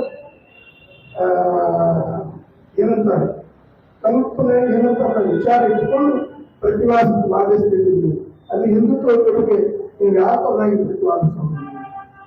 ನೀವು ಹಿಂದುವಾದಿ ಅಲ್ಲಿ ಹೋಗಿ ಏನು ಮಾಡೋದು? ಯಾವ ವಿಚಾರ ಇರೋದು? ಮೊದಲು ಇಂಡಿಪೆಂಡೆಂಟ್ MLC ನಾವು ನೋಡ್ತೀವಿ. ಇಲ್ಲಿ ಬಂದು ನಿಮಗೆ ಟಿಕೆಟ್ ಸಿಗಲಾರ್ದ ಕಾರಣಕ್ಕೆ ಪಕ್ಷದ ಬಗ್ಗೆ ಆಗಲಿ, ನಮ್ಮ ಸಂಸದರ ಬಗ್ಗೆ ಒಂದು ಮಾತು ಬಹಳ ಕ್ಲಿಯರ್ ಹೇಳ್ತೀವಿ. ನನಗನ್ಸೋ ಮಟ್ಟಿಗೆ ದಕ್ಷಿಣ ಭಾರತಕ್ಕೆ ಹಿರಿಯ ಸಂಸದರು, ಹಿರಿಯ ವ್ಯಕ್ತಿಗಳು ಅವ್ರ ಬಗ್ಗೆ ಹಗುರವಾಗಿ ಮಾತಾಡೋದು, ಪಕ್ಷದ ಬಗ್ಗೆ ಯಾರಾದ್ರ ಬಗ್ಗೆ ಮಾತಾಡೋದಕ್ಕೆ ಮೊದಲ ದಯಮಾಡಿ ನೀವು ಕೆಲಸ ನಿಮಗೆ ಏನು ಕೊಟ್ಟಿದ್ದ ಕಾಂಗ್ರೆಸ್ನವರು ಮಾಡಿ ನಾವು ಭಾಳ ನಮ್ಮ ಪಕ್ಷದ ಬಗ್ಗೆ ಆಗಲಿ, ನಮ್ಮ ಅಭ್ಯರ್ಥಿ ಬಗ್ಗೆ ಆಗಲಿ, ಯಾರೇ ನಾವು ಮಾತಾಡಿದ್ರು ನಮ್ಮ ಬಗ್ಗೆ ಆನ್ಸರ್ ಕೊಡುವಂತ ನೀವು ಮಾತಾಡೋದಕ್ಕೆ ಮಾತಾಡ್ತೀವಿ. ಅಂಥದ್ದೇನು ಅಂತಂದ್ರೆ ಮತ್ತೆ 4ನೇ ತಾರೀಕು ಅನ್ನೋರು ಇರ್ತಾರೆ. ಎಲ್ಲ 8 ಮಂಡಲಗಳು ಮತ್ತೆ ಈ ನಮ್ಮ ಸಮಾಜದ ಬೂತ್ ಮಟ್ಟದ ಕಾರ್ಯಕರ್ತರು ನಾವು ಪತ್ರಿಕಾಗೋಷ್ಠಿ ನಡೆಸ್ತೀವಿ. ಆದರೆ ನಮ್ಮ ಪಕ್ಷದ ಬಗ್ಗೆ, ನಮ್ಮ ಅಭ್ಯರ್ಥಿಗಳಿಗೆ ಮಾತನಾಡುವಂತೂ ನಿಮಗೆ ಏನಂತ ಯೋಗ್ಯತೆ ಇಲ್ಲ. ನಾನೊಬ್ಬ ನಮಗೂ ಸಿಗಲಿಲ್ಲ ಅಂತ ನಾವು ಹೋಗ್ಬೇಕಾಗಿತ್ತಲ್ಲ. ನಮಗೆ ನಾವು ಯಾವ ಕಾರಣಕ್ಕೂ ಆ ಗಂಧ ಮಾಡಬಾರ್ದಾಗಿತ್ತು, ಮಾಡಿದ್ವಿ. ಮಾತಾಡುವಂಥ ಅವಶ್ಯಕತೆ ಇಲ್ಲ. ಮುಂದಿನ ವಿಚಾರ ಡಾಕ್ಟರ್. ಇನ್ನೊಂದು ವಿಷಯ, RSS ಸ್ವಯಂ ಸೇವಕ ಅಂತೇಳಿ ಹೇಳ್ಕೊತಾರೆ ಡಾಕ್ಟರ್ ಅವರು. ಅವರು ಯಾವ ಶಾಖೆಯಲ್ಲಿ ಎಷ್ಟು ದಿವಸ ಶಾಖೆಗೆ ಹೋಗಿದ್ದಾರೆ ಅನ್ನೋದು ಅವ್ರಿಗೆ ಹೇಳಬೇಕು. ಹತ್ರ ನಾನು ಸ್ವಯಂ ಸೇವಕ ಅಂತ ಹೇಳ್ಕೊತಾರೆ. ಯಾವ ಬಿಜಾಪುರದಲ್ಲಿ ಶಾಖೆಗೆ ಹೋಗಿದ್ದಾರೋ ಅಥವಾ ಎಲ್ಲಿ ಶಾಖೆಗೆ ಹೋಗಿದ್ದಾರೋ, ಅವರು ಎಷ್ಟು ವರ್ಷ ಹೋಗ್ಯಾರೋ ಎಷ್ಟು ದಿನ ಹೋಗ್ಯಾರೋ ಶಾಖೆಯಲ್ಲಿ, ಅದು ತಾವೇ ಅವ್ರಿಗೆ ಕೇಳ್ಬೋದು. ಅದಕ್ಕೆ ಮಾತಾಡ್ತಾರೆ ವಿಶೇಷ ಏನಪ್ಪ ಅಂತಂದ್ರೆ 2024ನೇ ಲೋಕಸಭಾ ಚುನಾವಣೆ ನಿಮಿತ್ತ ಬಂಜಾರ ಸಮಾಜ ಅನ್ನೋದು ಒಂದು ವಿಶೇಷ ಒಂದು ಏನಾಗ್ಬಿಟ್ಟಿದೆ ಅಂತಂದ್ರೆ, ಈ ಕಡೆ ಹೋದ್ರು ಬಂಜಾರ ಸಮಾಜ, ಆ ಕಡೆ ಹೋದ್ರು ಬಂಜಾರ ಸಮಾಜ ಅಂತ ಆಗ್ಬಿಟ್ಟಿದೆ. ದಯವಿಟ್ಟು ಬಂಜಾರ ಸಮಾಜವನ್ನ ಯಾರು ಅನ್ನತೆ ಬಯಸ್ಬೇಡ. ಯಾಕಂತಂದ್ರ ಕೆಲವೊಬ್ರು ಲೀಡರ್ಗಳಿದ್ದಾರೆ, ನಾಲ್ಕು ಹುಡುಗರನ್ನು ಕರ್ಕೊಂಡು ಒಂದು ಸಂಘಟನೆ ಮಾಡಿ ಇಡೀ ಸಮಾಜ ನಾವು ಹಿಂದಿದೆ ಅಂತ ಹೇಳ್ಬಿಟ್ಟು ಗೋಪೆ ಹೊಡ್ಕೊಂಡು ಅಡ್ಡಾಡಿದ್ರೆ ಅದು ಸಮಾಜ ಹಿಂದೆ ಬರಕ್ ಸಾಧ್ಯ ಆಗಲ್ಲ. ಯಾಕಂತಂದ್ರ ಸಮಾಜ ಅನ್ನೋದು ಒಂದು ನಮ್ದೊಂದು ಸಿಸ್ಟಮ್ ಇರುತ್ತೆ, ಒಂದು ತಾಂಡ ಅಂತ ಇರುತ್ತೆ. ತಾಂಡದಲ್ಲಿ ನಾಯಕ ಕಾರ್ಬಾರಿ ನಾವು ಅಂತ ಇರುತ್ತೆ. ನಾವು ಪದ್ಧತಿಯಿಂದ ನಾವು ತಾಂಡಗಳು ಇರುತ್ತೆ. ಅದರಲ್ಲಿ ನಾವು ಲೀಡರ್ಗಿ ಮಾಡ್ಕೊಂಡು ನಾವು ಅಡ್ಡಾಡಿ ನಮ್ಮ ಸಮಾಜನೇ ಪೂರ್ತಿ ನಮ್ ಹಿಂದಿದೆ ಅಂತ ಹೇಳೋದು ಒಂದು ತಪ್ಪು. ಅದನ್ನ ನೀವು ಹೇಳಕ್ ಹೋಗ್ಬೇಡ. ನಾವು ಹೇಳಕ್ ಹೋಗಲ್ಲ, ನೀವು ಹೇಳಕ್ ಹೋಗ್ಬೇಡ. ಪರವಾಗಿಲ್ಲ, ಪ್ರತಿಯೊಬ್ಬರಿಗೂ ಸ್ವಾತಂತ್ರ್ಯ ಇದೆ. ನೀವು ಹೋಗ್ಬಾರ್ದಾಗಿತ್ತು. 20-30 ವರ್ಷದಿಂದ ಭಾರತೀಯ ಜನತಾ ಪಾರ್ಟಿಯಲ್ಲಿ ದುಡಿದು ರಾಷ್ಟ್ರೀಯ ಸ್ವಯಂ ಸೇವಕಾಗಿ ಸಡನ್ಲಿ ನೀವು ಕಾಂಗ್ರೆಸ್ ನಿರ್ಧಾರ ತಗೊಂಡಿದ್ದು ಬಹಳ ತಪ್ಪು. ಡಾಕ್ಟರ್ ಬಾಬುರಾಜ ನಾಯಕ್ ಅವರಿಗೆ ಹೋಗ್ಬಾರ್ದಾಗಿತ್ತು, ತಪ್ಪು. ಆದ್ರೂ ಕೂಡ ಏನ್ ಕಾಲ ನಿಚ್ಚಿಲ್ಲ. ನೀವು ಹೋಗಿದ್ರು ಕೂಡ ಅದೇ ರೀತಿ ವಾಪಸ್ ಬರ್ಬೋದು, ಬನ್ನಿ. ಯಾಕಂತಂದ್ರ ಒಂದು ವಿಷಯ ಹೇಳಕ್ಕೆ ನಾನು ಇಚ್ಛೆ ಪಡ್ತಾ ಇದ್ದೀನಿ. ನಮ್ಮ ಕಾಂಗ್ರೆಸ್ ಪಾರ್ಟಿ ನಮ್ಮ ಸಮಾಜಕ್ಕೆ ಏನ್ ಕೊಡುಗೆ ಕೊಟ್ಟಿದೆ ಅದನ್ನ ನಾನು ಹೇಳ್ತೀನಿ. ಸೂಕ್ಷ್ಮಿಗೆ ಹೇಳ್ತೀನಿ, ಟೈಮ್ ಇಲ್ಲ, ಇನ್ನೊಮ್ಮೆ ನಾವು ರೆಸ್ಪೆಕ್ಟ್ ಮಾಡೋಣ. ಇನ್ನೊಮ್ಮೆ ಹೇಳ್ತೀನಿ, ಸುಮಾರು 40-50 ವರ್ಷ ಕಾಂಗ್ರೆಸ್ ಪಕ್ಷ ಆಳ್ವಿಕೆ ಮಾಡಿದೆ, ಅಧಿಕಾರಕ್ಕೆ ಬಂದಿದೆ. ನಮ್ಮ ಸಮಾಜಕ್ಕೆ ಏನ್ ಕೊಡುಗೆ ಕೊಟ್ಟಿದ್ದೆ ಕಾಂಗ್ರೆಸ್ ಪಕ್ಷದವರಿಗೆ ಹೇಳಕ್ ಇಚ್ಛಾ ಪಡ್ತಾ ಇದ್ದೀನಿ. ಡಾಕ್ಟರ್ ಬಾಬುರಾಜ ನಾಯಕ್ ಅವರಿಗೂ ಹೇಳಕ್ ಇಚ್ಛಾ ಪಡ್ತಾ ಇದ್ದೀನಿ. ನೀವು ನಮ್ಮ ಸಮಾಜಕ್ಕೆ ಏನ್ ಕೊಡುಗೆ ಕೊಟ್ಟಿದ್ದಾರೆ ಅಂತ ನೀವು ಅಲ್ಲಿ ಆ ಪಕ್ಷಕ್ಕೆ ಹೋಗಿಲ್ಲ. 3 ಬಾರಿ ನಮ್ಮ ಪ್ರಕಾಶ್ ರಾಠೋಡ್ ಅವರಿಗೆ ಟಿಕೆಟ್ ಕೊಟ್ಬಿಟ್ಟು ಕಾಂಗ್ರೆಸ್ ಪಕ್ಷದವರೇ ನಮ್ಗೆ ಕೇಳಿದ್ರು, ನಮ್ ಮಾಡ್ಲಿಲ್ಲ ಸಮಾಜಕ್ಕ. ಅವಾಗ ನಿಮ್ ಕಾಂಗ್ರೆಸ್ ಪಕ್ಷ ಎಲ್ಲಿ ಹೋಗಿತ್ತಪ್ಪ? ಇನ್ನೊಂದು, ನಮ್ಮ MLA last time MLA election ಆಯ್ತು, ರಾಜ್ಯಸಭಾ ಎಲೆಕ್ಷನ್ ಅಲ್ಲಿ ನಮ್ಮ ಭಾರತೀಯ ಜನತಾ ಪಾರ್ಟಿ ನಮಗೆ 10 ಜನರಿಗೆ ನಮಗೆ ಟಿಕೆಟ್ ಕೊಟ್ಟಿದ್ರು.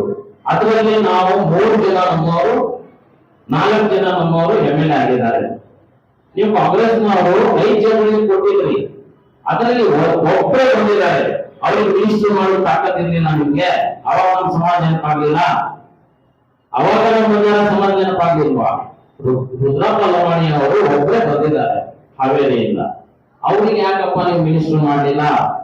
ಇನ್ನೂವರೆಗೂ ತಾಂಡ ನಿಗಮ ಅಧ್ಯಕ್ಷ ಯಾಕೆ ಮಾಡಿಲ್ಲ? ಅವಾಗ ನಿಮ್ಗೆ ಬಂಜಾರ ಸಮಾಜ ನೆನಪಾಗ್ಲಿಲ್ವಾ? ಸನ್ಮಾನ್ಯ ಯಡಿಯೂರಪ್ಪ ಸಾಹೇಬರು ನಮಗೆ ತಾಂಡ ನಿಗಮ ಅಂತ ಮಾಡಿಕೊಟ್ರು. ಸನ್ಮಾನ್ಯ ಯಡಿಯೂರಪ್ಪ ಸಾಹೇಬರು ತಾಂಡ ನಿಗಮ ಅಂತ ಮಾಡಿಕೊಟ್ರು. ಆವಾಗ 70 ಕೋಟಿ ರೂಪಾಯಿ ಅನುದಾನವನ್ನು ಕೊಟ್ಟರು. ಆಮೇಲೆ ನಮ್ಮ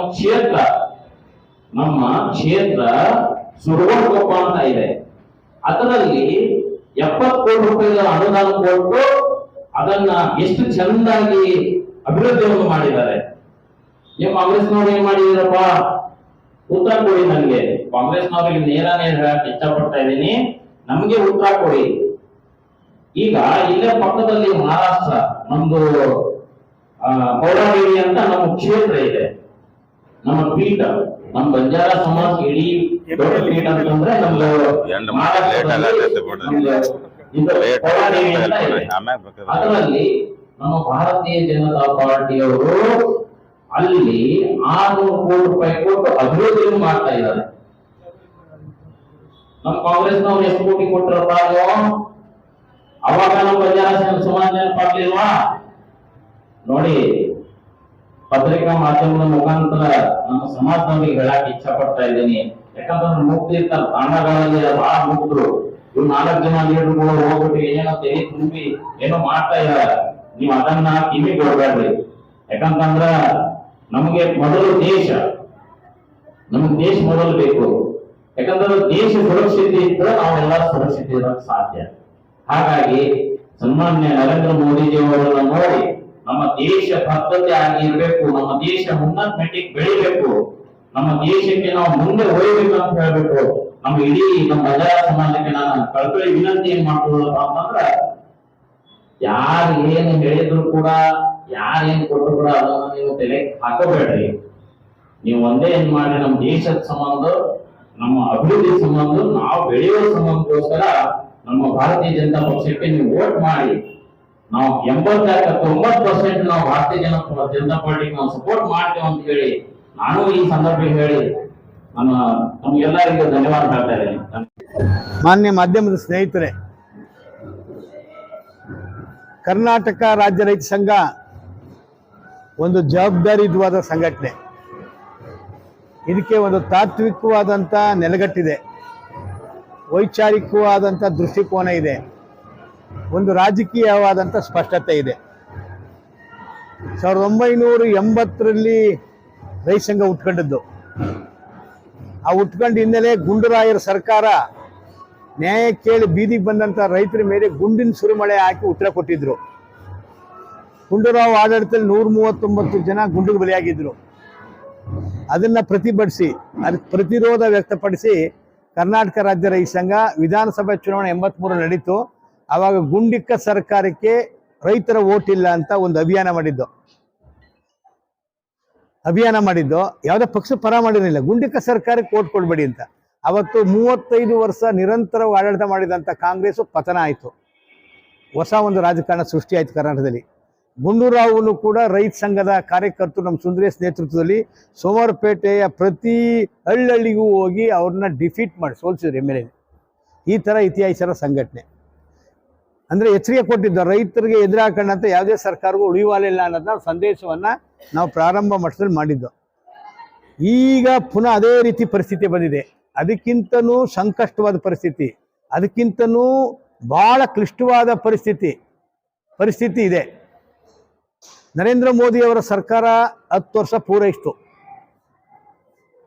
ನರೇಂದ್ರ ಮೋದಿ ಅವರ 10 ವರ್ಷದ ಆಡಳಿತವನ್ನು ಅವಲೋಕನ ಮಾಡಿದ್ರೆ ಒಂದೇ ಒಂದು ಯಾವ ಕಾರ್ಯಕ್ರಮವೂ ರೈತರ ಪರ ಇಲ್ಲ.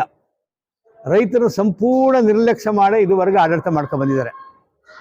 ಉದಾಹರಣೆಗೆ ಹೇಳೋದಾದ್ರೆ 2014ರಲ್ಲಿ ಅವರು ಗುಜರಾತ್ನ ಮುಖ್ಯಮಂತ್ರಿ ಆಗಿದ್ರು. ಲೋಕಸಭಾ ಚುನಾವಣೆಯ ಪ್ರಚಾರದ ನೇತೃತ್ವವನ್ನು ವಹಿಸಿದ್ರು. ಅವರು ಭಾಷಣ ಮಾಡಿರುವಂಥ ಕ್ಲಿಪ್ಗಳಿವೆ ಮತ್ತು ಆ ಪಕ್ಷದ ಪ್ರಣಾಳಿಕೆ ನಮ್ಮ ಮುಂದಿದೆ. BJPಯನ್ನು ಅಧಿಕಾರಕ್ಕೆ ರೈತರು ತಂದರೆ ಮೊದಲನೇ ಸಭೆಯಲ್ಲೇ, ಅಂದರೆ ಮೊದಲನೇ ಕ್ಯಾಬಿನೆಟಲ್ಲೇ ರೈತರ ಸಂಪೂರ್ಣ ಸಾಲ ಮನ್ನಾ ಮಾಡ್ತೀವಿ ಅಂತ ಹೇಳಿದರು. 10 ವರ್ಷ ಆಯಿತು, ಇದುವರೆಗೆ 1 ಪೈಸಾ ಸಾಲವನ್ನು ರೈತರು ಮನ್ನಾ ಮಾಡಿಲ್ಲ. ಆದರೆ ಕಾರ್ಪೊರೇಟ್ ಕಂಪ್ನಿಗಳ ಸಾಲವನ್ನು ಲಕ್ಷಾಂತರ ಕೋಟಿ ಮನ್ನಾ ಮಾಡಿದ್ದಾರೆ. 10 ವರ್ಷದ ಆಡಳಿತದಲ್ಲಿ 25ರಿಂದ 28 ಜನ ಕಾರ್ಪೊರೇಟ್ ಕಂಪ್ನಿಗಳ 20,47,000 ಕೋಟಿ ರೈಟ್ ಆಫ್ ಮಾಡಿದ್ದಾರೆ. ಅಷ್ಟೇ ಸಾಲದು ಅಂತೇಳಿ ಕಾರ್ಪೊರೇಟ್ ತೆರಿಗೆ 30% ಇತ್ತು ಬಡ್ಜೆಟಲ್ಲಿ, ಅದನ್ನು 20%ಗೆ 20 ಲಕ್ಷ ಕೋಟಿನ ಅನುಕೂಲ ಮಾಡಿದ್ದಾರೆ. ಆದರೆ ರೈತರು ಈ ದೇಶದಲ್ಲಿ 60 ಭಾಗ ಇದ್ದೀವಿ, 60 ಭಾಗ ಉದ್ಯೋಗ ಸೃಷ್ಟಿ ಮಾಡ್ತೀವಿ, 60 ಭಾಗ ಪರೋಕ್ಷ ಉದ್ಯೋಗನೂ ಬೇರೆ ಬೇರೆ ರೀತಿ ಸೃಷ್ಟಿ ಮಾಡ್ತಿದ್ದೀವಿ. ಅರೆ ಹೊಟ್ಟೆಲ್ಲಿ ಇಟ್ಕೊಂಡು ಈ ಸಂಪೂರ್ಣ ದೇಶದ ಜನಕ್ಕೆ ಸಂಪೂರ್ಣ ಫುಲ್ ಮಿಲ್ಕ್ ಕೊಡ್ತಾ ಇದ್ದೀವಿ ನಾವು. ಇಂಥ ರೈತರು ಸಾಲ ಮನ್ನಾ ಮಾಡೋಕ್ಕೆ ದುಡ್ಡಿಲ್ಲ. ಎಷ್ಟು? 3 ಲಕ್ಷ ಕೋಟಿ ಸಾಕು. 3 ಲಕ್ಷ ಕೋಟಿ, 30 ಲಕ್ಷ ಕೋಟಿಯನ್ನು ಅನುಕೂಲ ಮಾಡಿದರೆ ಕಾರ್ಪೊರೇಟ್ ಕಂಪ್ನಿಗೆ. ರೈತರು 3 ಲಕ್ಷ ಕೋಟಿನ ಇದುವರೆಗೂ ಮನ್ನಾ ಮಾಡೋಕ್ಕಾಗಿಲ್ಲ. ಮನ್ನಾ ಮಾಡಿದ್ರೆ ಖಜಾನೆ ಬರ್ದಾಯ್ತೆ ಅಂತ ಹೇಳ್ತಾ ಇದ್ದಾರೆ. ರೈತರು ಇವರ ಅವಧಿಯಲ್ಲಿ 1,474 ಜನ ಆತ್ಮಹತ್ಯೆ ಮಾಡ್ಕೊಂಡಿದ್ದಾರೆ. 10 ವರ್ಷ ಅವರಲ್ಲಿದ್ದೀರಿ. ಯಾವುದೇ ಒಂದು ರೈತನ ಮನೆಗೆ ಹೋಗಿ ಸಾಂತ್ವನ ಹೇಳಿದಂಥ ಉದಾಹರಣೆ ಇಲ್ಲ. ಇದೆಲ್ಲ ಅರ್ಥ ಮಾಡ್ಕೋಬೇಕು. ಉದಾಹರಣೆ ಇಲ್ಲ. ಆದರೆ ಅದಾನಿ ಮೊಮ್ಮಗನ ತೊಟ್ಲು ಶಾಸ್ತ್ರಕ್ಕೆ ಹೋಗಿ ಇವರು ಟೈಮ್ ಇದೆ, ಹೋಗಿ ಬರ್ತಾರೆ.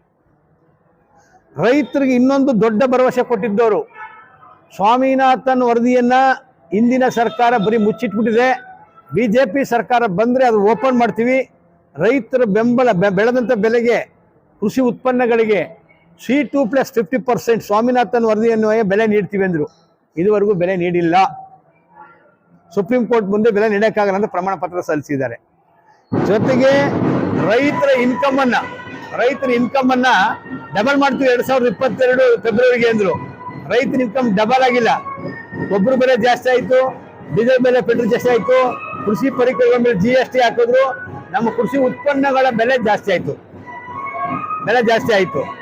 ಎಲೆಕ್ಟ್ರಿಸಿಟಿ ಆಕ್ಟು ಇವತ್ತು ನಾವು ಕರ್ನಾಟಕದಲ್ಲಿ 60 ಲಕ್ಷ ಜನ ರೈತ ಚಳವಳಿಯ ಹೋರಾಟದಿಂದ 10 HP ಮೋಟರ್ವರೆಗೆ ಉಚಿತವಾದಂತ ವಿದ್ಯುತ್ತನ್ನ ಪಡಿತಾ ಇದ್ದೀವಿ. 60 ಲಕ್ಷ ಪಂಪ್ಸೆಟ್ದಾರರು ರೈತ ಚಳವಳಿಯ ಹೋರಾಟದ ಅನುಕೂಲದಿಂದ 10 HP ವರೆಗೆ ಇವತ್ತು ಉಚಿತ ವಿದ್ಯುತ್ ಪಡಿತಿದ್ದೀವಿ. ಇವರು ವಿದ್ಯುತ್ ಕಾಯ್ದೆಗೆ ತಿದ್ದುಪಡಿ ತಂದು ಅಂಬಾನಿ ಅದಾನಿ ವಹಿಸಿ ಅದು ಖಾಸಗೀಕರಣ ಮಾಡಿ ನಮ್ಮ ರೈತರ ಪಂಪ್ಸೆಟ್ಗಳಿಗೆ ಸ್ಮಾರ್ಟ್ ಮೀಟರ್ ಹಾಕಿ ದುಡ್ಡು ವಸೂಲಿ ಮಾಡಕ್ ಬರ್ತೀವಿ. ಆಯ್ತಲ್ವೋ? ಬಟ್ ಇಷ್ಟೇ ಅಲ್ಲ, ಇವುಗಳನ್ನ ಹೋರಾಟದಿಂದ ದಕ್ಷಿಸಬಹುದು ನಾವು. ಆದರೆ WTO ವಿಶ್ವ ವಾಣಿಜ್ಯ ಒಪ್ಪಂದ ಬಂದ ಮೇಲೆ ರೈತರ ಆತ್ಮಹತ್ಯೆಗಳು ಜಾಸ್ತಿ ಆಯಿತು. ಕಾಂಗ್ರೆಸ್ ಪಕ್ಷನೇ ಅದಕ್ಕೆ ರುಜುವಾಗಿತ್ತು. ನಾವು ಹೋರಾಟ ಮಾಡಿದ್ಮೇಲೆ ಅದು ಸ್ವಲ್ಪ ಜಾರಿ ತರೋದನ್ನ ಹಿಂದಿಡಿತಿತ್ತು.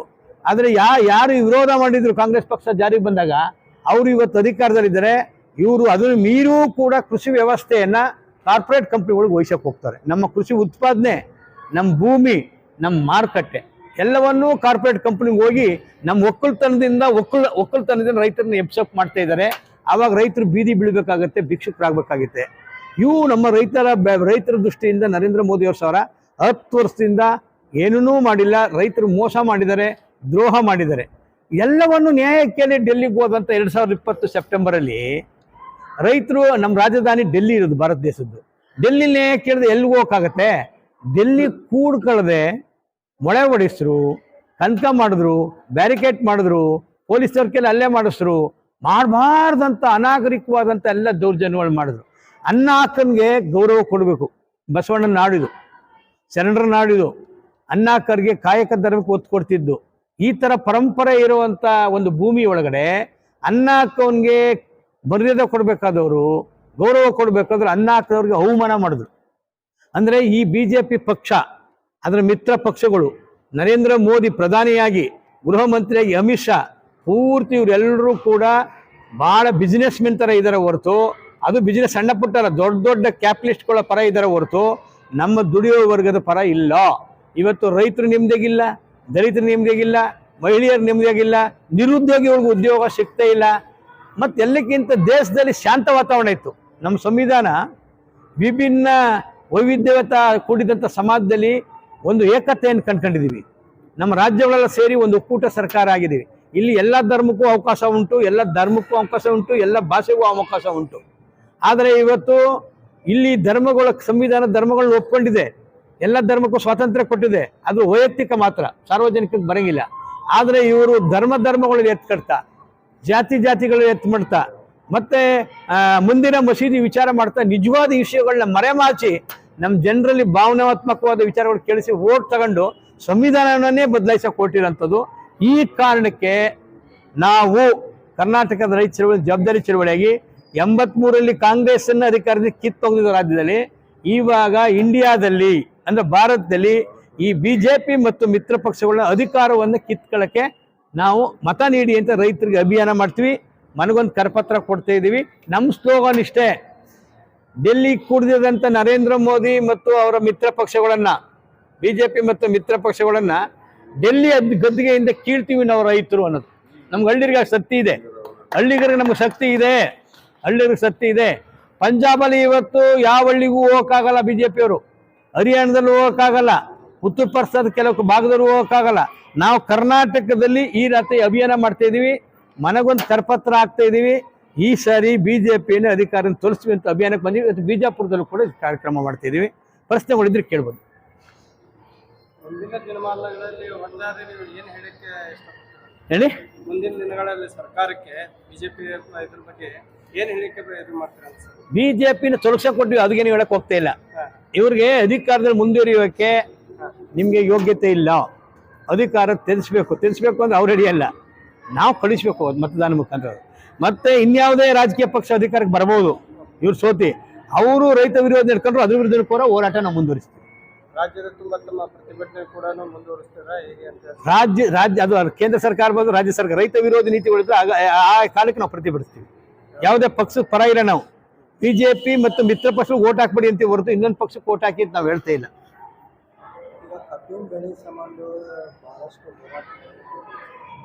ಕಬ್ಬಿನ ಬೆಲೆ ಸಮಸ್ಯೆಗೆ ಅಂತಂದ್ರೆ ಅಂತಾರಾಷ್ಟ್ರೀಯ ನೀತಿಗೂ ಇಲ್ಲಿ ಕಬ್ಬು ಬೆಲೆಗೂ ಸಂಬಂಧ ಇದೆ.